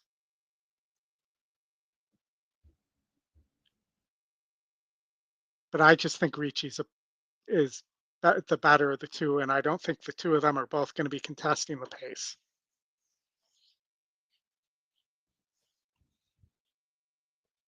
What Mike was saying, he agreed with the 8 on the 6th. He's saying the 8 in race 6? Yeah, the firsters. The firster. Oh, gotcha. Mukutu, if I'm saying that right. Makutu, something like that. It's a Mendelssohn.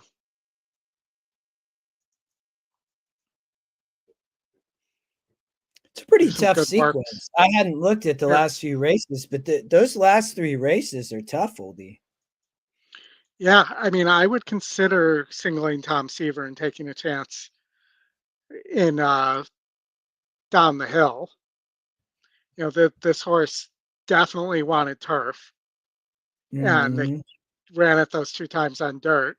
Came back first time on turf, maybe needed the race. At 6, stretches back out to 6.5. Has already beaten a similar group at 6.5.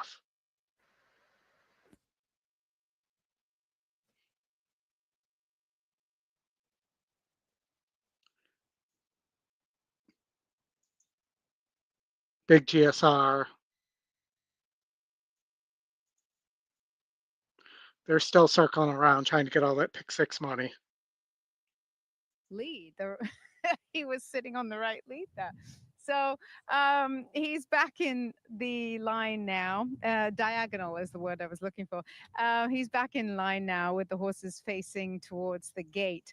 The number 1, Isabel Ludlow, taking a dropping class. She's the first one I can see right now. And she is going to be wearing blinkers this afternoon, big blue blinkers that she's wearing for trainer Mark Glatt.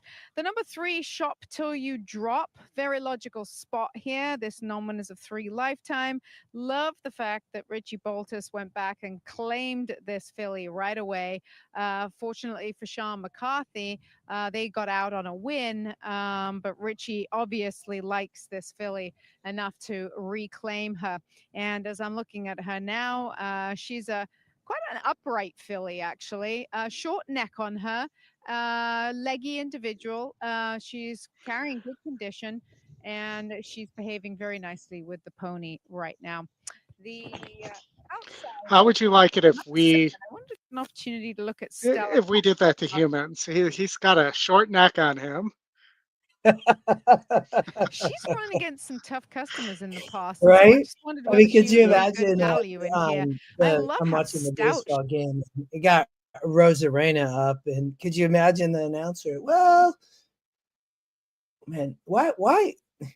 Some of these guys when they swing, I'm like, you got to keep your head down on the ball. You're spinning around looking in the stands on third base. How are you going to hit the ball? Way to the gate in good order. That's Yeah, the but field for the you have fifth to race. think Frank about when Naramani you're will call the creating that kind of 6.5 velocity. on the main If track. you get your timing a little bit off on your body, that can Yes, happen too. I get it. I get it from that standpoint. I've definitely done it in my baseball career.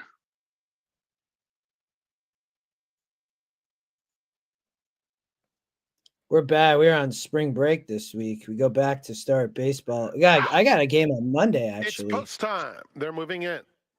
So school is on spring break or just baseball? No, school was. We have such a late Loading in spring the break gate for here. the fifth. I know. Wow. Yeah, Named well, for because the Connie and kids don't Ariel's get out of race school to here the until like altar. end of June. It's crazy. Riders That Candy is is coming crazy. up.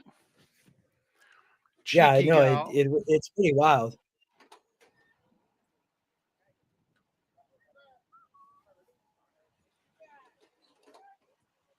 For Doe. Stellar Cap to the outside. I think he did have the 10 and the 8. Yeah, I did have the 10, Mike. If that's the one down the And hill. it's not till the next race, In the but gate. we can. Hey, John. Come on, 5, Oldy. And they're off. Beautiful start. Putt for Doe is quick away from there. Here's Cheeky Gal coming through along the inside to challenge for the lead. And Stellar Cap is outside 5 of that does pair. not look like he's They going are to do followed anything. by Toulouse de Trot. No, he could Shop take till the you 2 drop or the is fifth. 6. Then Isabel Ludlow and Riders Candy is about 6 lengths behind that group. Down the backstretch, and Cheeky Gal makes the lead. Has it 3/4 of a length to lose the track between horses. It looks And like Putt they're for going to Doe set is this 3 up for the wide. one pretty. Stellar Cap 4 wide. At the rail, No. Isabel Ludlow. Shop till you drop 5 off the lead. And 5 clear of Riders Candy. 3 furlongs out, Cheeky Gal. Toulouse de track a neck back second. Another length and a half. Isabel Ludlow. Far outside, Come on, Stellar 2. Cap. Putt for Doe in between those two. Here's Shop till you drop. 4 lengths off the lead, looking for a spot to run. And another 3 to Riders Candy. Top of the lane, and Cheeky Gal Who do you goes like on. here? Cheeky Gal, Come on, 2 2. length Keep lead. going. Isabel We're on the Ludlow looking 6. for Come on, breathing room 6. on the outside. Shop till you Yeah, drop in you between put the them. 4 Putt for Doe out. running a big race. For the Here's 1. Shop till you drop coming swiftly on the outside. Oh. Isabel Ludlow gets out late. They have to get for Putt for Doe. Putt for Come Doe on, just 6. in Hang front. on, Shop till you 6. drop on the outside. Here Yes. is the Yeah, line. Oldy. Boom. Putt for Doe won Yeah, it. there What did we that go. say? Isabel Ludlow ended up We knew second. that race Shop was till you wide drop open. was third. Yeah, what'd you get on the 6? It had to be good. So it was 161 times 4. So, Yeah, about that's $600. 680. It's not bad. Yeah. No, that's nearly $700. So Yeah, it's not bad. I'll take that. I think I had played along at some point in those pick 4s. We'll have to see what happens. But all right, well, we got one more at Keeneland and one more at Gulfstream, Oldy. And then what's got the last of both of those. Well done. Gets the pick 4 home. Make a day of it. Yeah, that's a good little boom there. That's good. You can then play your late pick 5. Without having Right? to fund any money. Yeah. Yeah. That's like almost like a golden hour win there. That is true. I agree with you. That pick 6 could be, this pick 6 could be, the one obviously can be probably the one in those 2 Baffert's going to be the heavy horses. Obviously, if they lose the pick 6, going to pay gigantic. But even if the one wins that next race, they could still pay well. Yeah, absolutely. I thought there were prices all over the place other than that. All right, so where are we at Keeneland? What do you think here? I'll let you kick off the last here. Yeah, what did give me 1 second. I will start the race. I was on the 7, 11, 7, 8, 11, 15, Oldie. I cut pretty much everybody else. I didn't have a huge a huge preference. I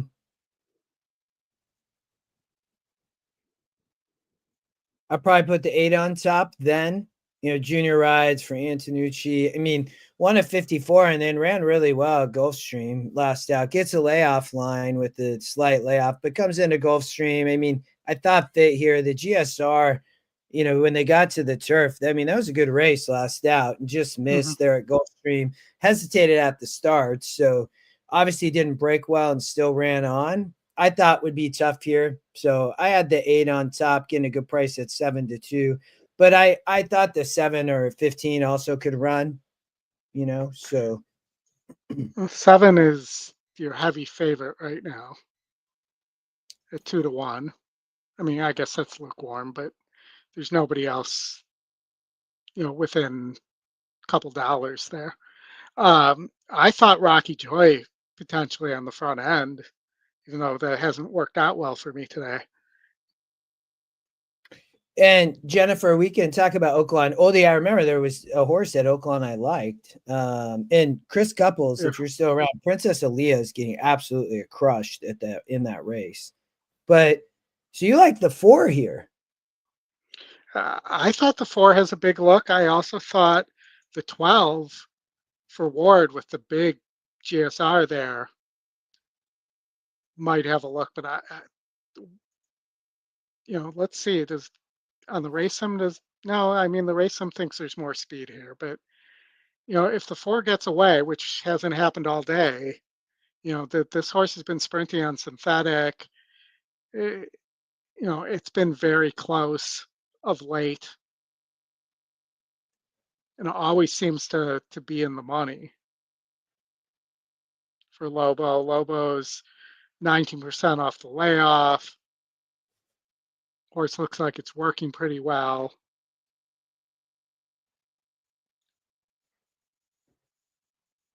Like I would be 4, 11, 7, 12 here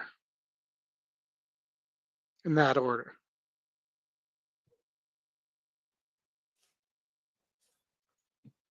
Four, 7, 11, 12?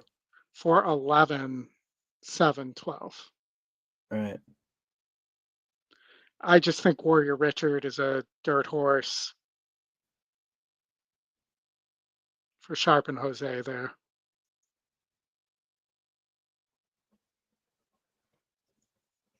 And you're getting a huge price on the 4.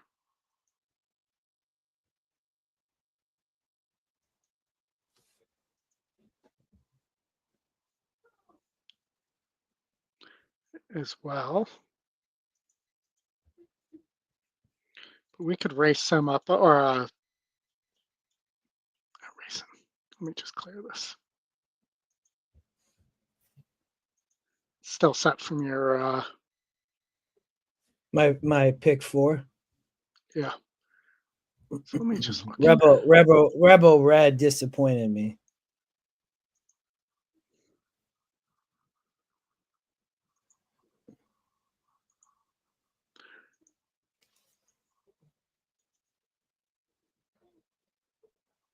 Like I could play something like that, no problem.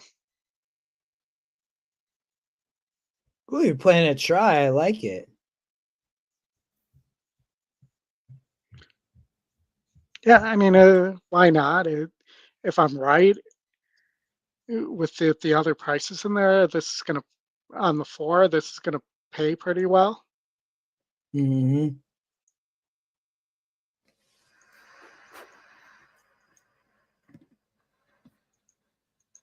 That's what I'm thinking.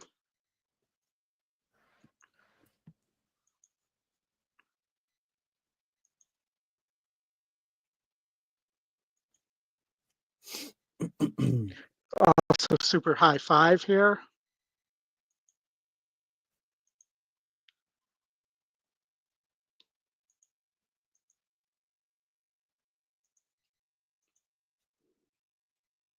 We got about 2 minutes. There's the 11. Who's riding? Oh, who's riding the 11, Oldie? The 11, it is Oh, Vittori. Frankie's riding. Yeah. All the money going to the 7 and 8. 7's getting crushed. Wow. Yeah. 9-2 on the morning line.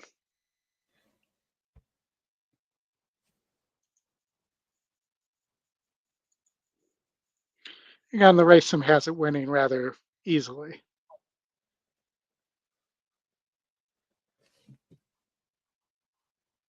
Maybe the 2 and the 9 are reasonable long shots according to that too.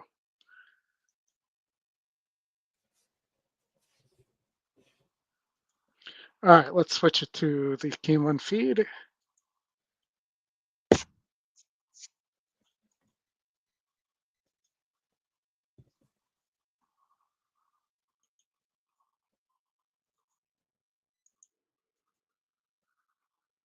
For the last at Keeneland.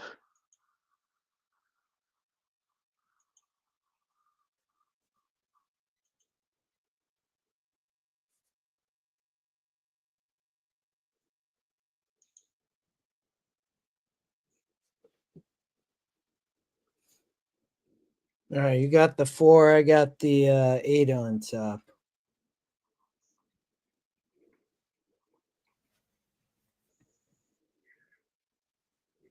Eight anxious to get in the gate. Oh, we can't see it. Oh, is that? Oh, sorry. It's all right. We're good now. Wondering why I Rocky wasn't hearing Joy the comes sound forward too. along with Ascari. And apparently I have Super high five possibility. 5 minutes to put. Beach Gold. There we go. Thomas Aquinas. Thomas and his Aquinas. Accident comes forward along with Ciro DiMarzio. Warrior Richard will be the last one. Walks up. Goes in there at the post. And they're off. There goes Rocky Joy. Rocky Joy right out for the early lead. English Channel is there along with Royal Spirit back toward the inside. Beach Gold.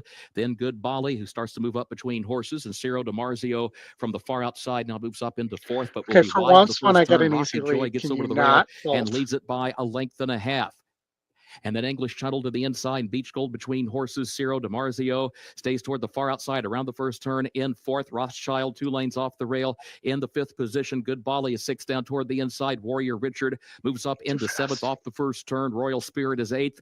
And then Ascari is racing along in 9th.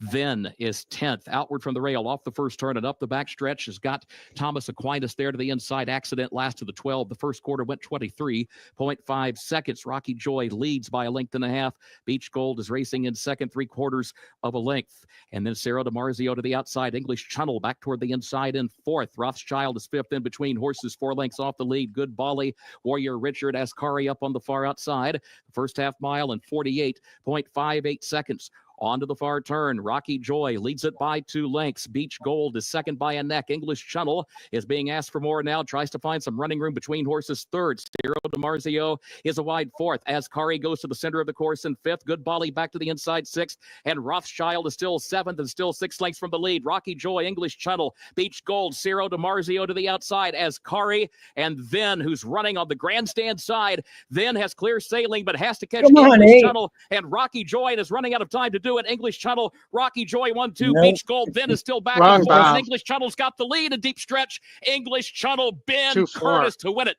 Rocky Joy was home second, then did get up in time for 3rd with Beach Gold in 4th. Almost got that 4. Yeah, it's funny. The 2 horse I cut all these horses, and I left the 2 there as my 5th horse, and of course it wins. I'm like, 14-1. Wow. Yeah, man. I mean, Ben Curtis, nice ride. Just broke its maiden. Yeah.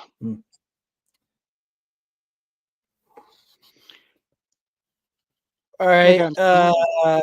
Do you want to talk Oaklawn Oldie at all before we go? Or what do you? I know we have a couple more races, but yeah, I mean, maybe look at. I love the 1 here. The Jenkin was along with Rebel Red. I thought that this one horse, I mean, I've been facing so much tougher, Oldie, and we talked about this, but one at Oaklawn in the mud, one on a fast track. I mean, comes out of those 80 and 74s. I mean, it's a staple or a homebred for short leaf stable. I mean, this is a nice horse. So, you know, the 6 is just getting crushed. Took a lot of money, but all the way down to 5-1. Yeah, and see, I like the 7, the 3. I thought the 3 is a big look. And I thought the 8 had a long shot look. So the picks there, but you know, I could see your 1 as well there. And you know, ironically, the 5 is the favorite right now. I saw that. Like, I don't know. And I didn't see anything in looking at this horse that like, other than IRAD's aboard, that's the only thing. But let me just see. I'm going to move this to my other screen and see if there's a work I missed or something that's in the Oaklawn videos. No, last work was February 3rd when it was still in the Asmussen barn. I don't really like Daredevil's goat. That's a sprinter all day. I don't like Daredevil's going 2 turns there. But let's look at, so if we're talking about Oaklawn before they go off at Gulfstream here, you know, you look at the probables here. Skippy to the 3 is 7-1. Skippy to the, is this right? Skippy to the 7 is 36-1. That can't be right. No, it probably is, Oldie, because you're looking the 7 into the Skippy's 12-1. The 7 here into Skippy is 12-1. I'm looking at backwards. You're right. You're if 1. You're gonna play into Skippy. The 3, Skippy and First Mission are the 2 favorites, obviously, in the double. Right. And then the 2's actually taking quite a bit of money with the 7, but clear behind the 3 and the 4.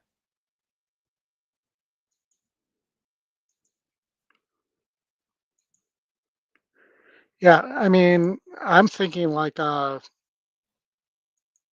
mean, you're 1, the 3, the 7, into Skippy as a double. Yeah, I'm playing And, the 1 into Skippy. That's my end play of the day. well, if you're going to play it that way, you should also throw my long shot red route 1. And then I will And play a little pick 3 with your red route 1.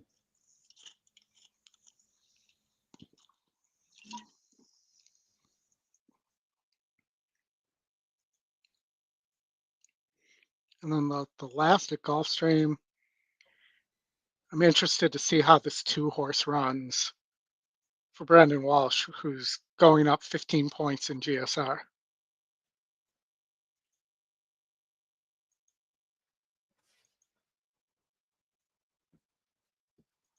Summer vibes.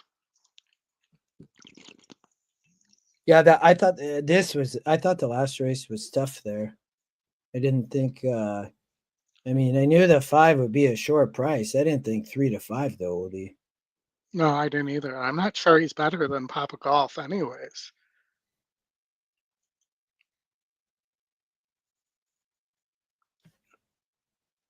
All right, they're going in the gate. So let me get that switched over.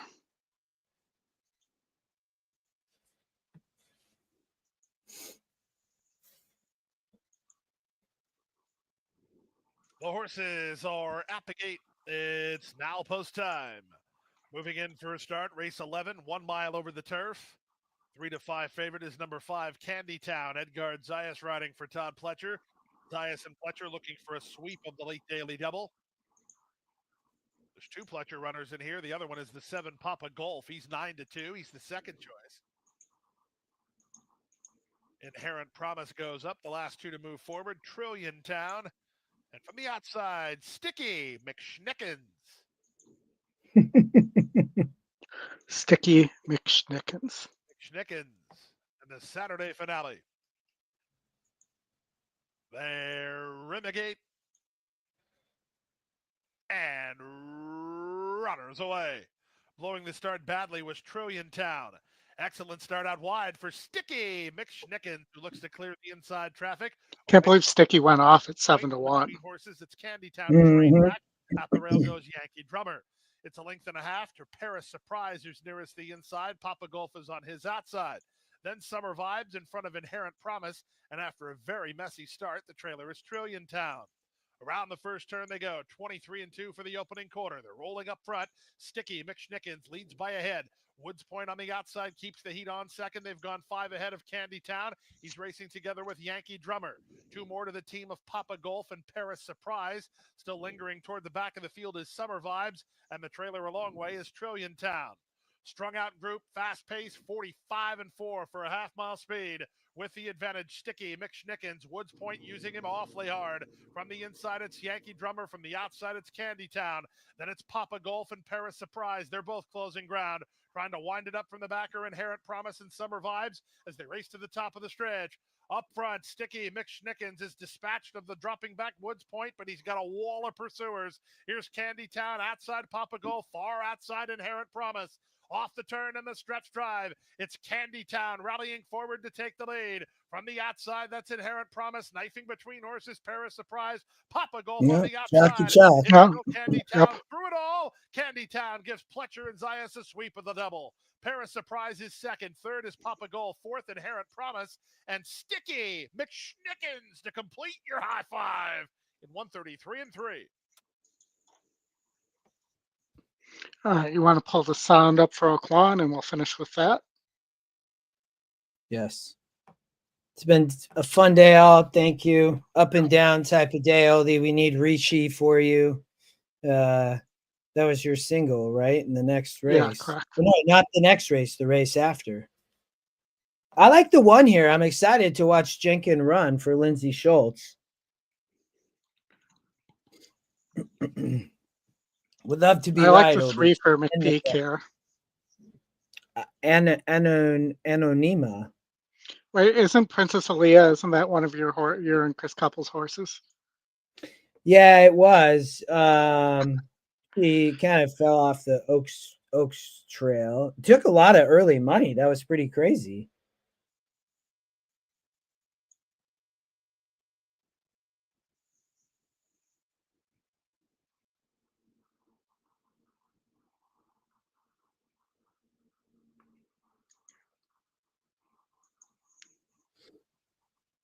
All right, going in the gate.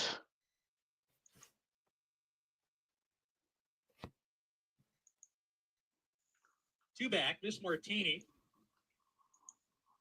Into the outside post, Legal Empress to round out the field. We're ready to go in the Valley of the Vapors Stakes. And we're off. Good start for all. Miss Martini won the break. Here's Quantum Burst moving up to come in, challenge and take the lead away with Dare to Fly. And Princess Aaliyah, who's on a hold right now, third. Miss Martini shuffled back as they go into the first turn run, drops to the back. Legal Empress parked outside of her as they corner. Anonyma in the meantime. She's between horses within 2 lengths of the lead, and Jenkins down at the rail. A compact group sorts themselves out. It's Quantum Burst, Flavian Pratt on the lead by about a half length here. Dare to Fly, Irad Ortiz Jr., they're pressing from the outside. There's a line of 3 right behind them. Jenkins, the gray, Princess Aaliyah, and Anonyma, who's between that pair. Another length and a half or 2 to Miss Martini and Legal Empress, still tightly clumped as they head down the backstretch. Remember, this race will end at the 16th pole here. Quantum Burst, neck in front of Dare to Fly. Anonyma wedges through between horses to make it 3 across the track as they're halfway home. Gap of 2 now to Princess Aaliyah. She's niggled along a little bit. Jenkins patiently ridden on the rail. Miss Martini still at the back with Legal Empress as they go into the far turn. Anonymous, Quantum Burst. Quantum Burst under a ride. Anonymous easily breezes up alongside. It appears she's got horse between horses. Dare to Fly still in with a shot. She's right there 3 deep. Princess Aaliyah in an all-out drive coming to the top of the lane. She's tipping 4 wide. Miss Martini next as they wheel for the judge here. Far outside, Dare to Fly has taken a short lead from Anonymous, who's sticking to her from the inside. And Princess Aaliyah is grinding away.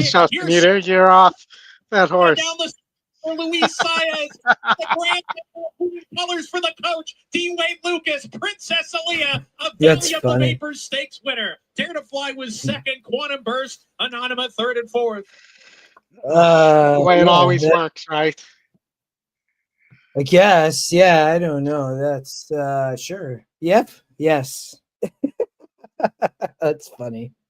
I've bet that horse the last few races. You get 7-1 there. Great price. I even bet her in an Oaks future. But I don't know if Patrick, you're asking about that race, but yeah, she nice run was. No, that is worth Black Eye Susan entry. I believe that race. Gotcha. Yeah. Which we will. I believe it's the day before the Preakness, the Black Eyed Susan. Yes, yeah, it's on Friday. So Preakness will be Saturday.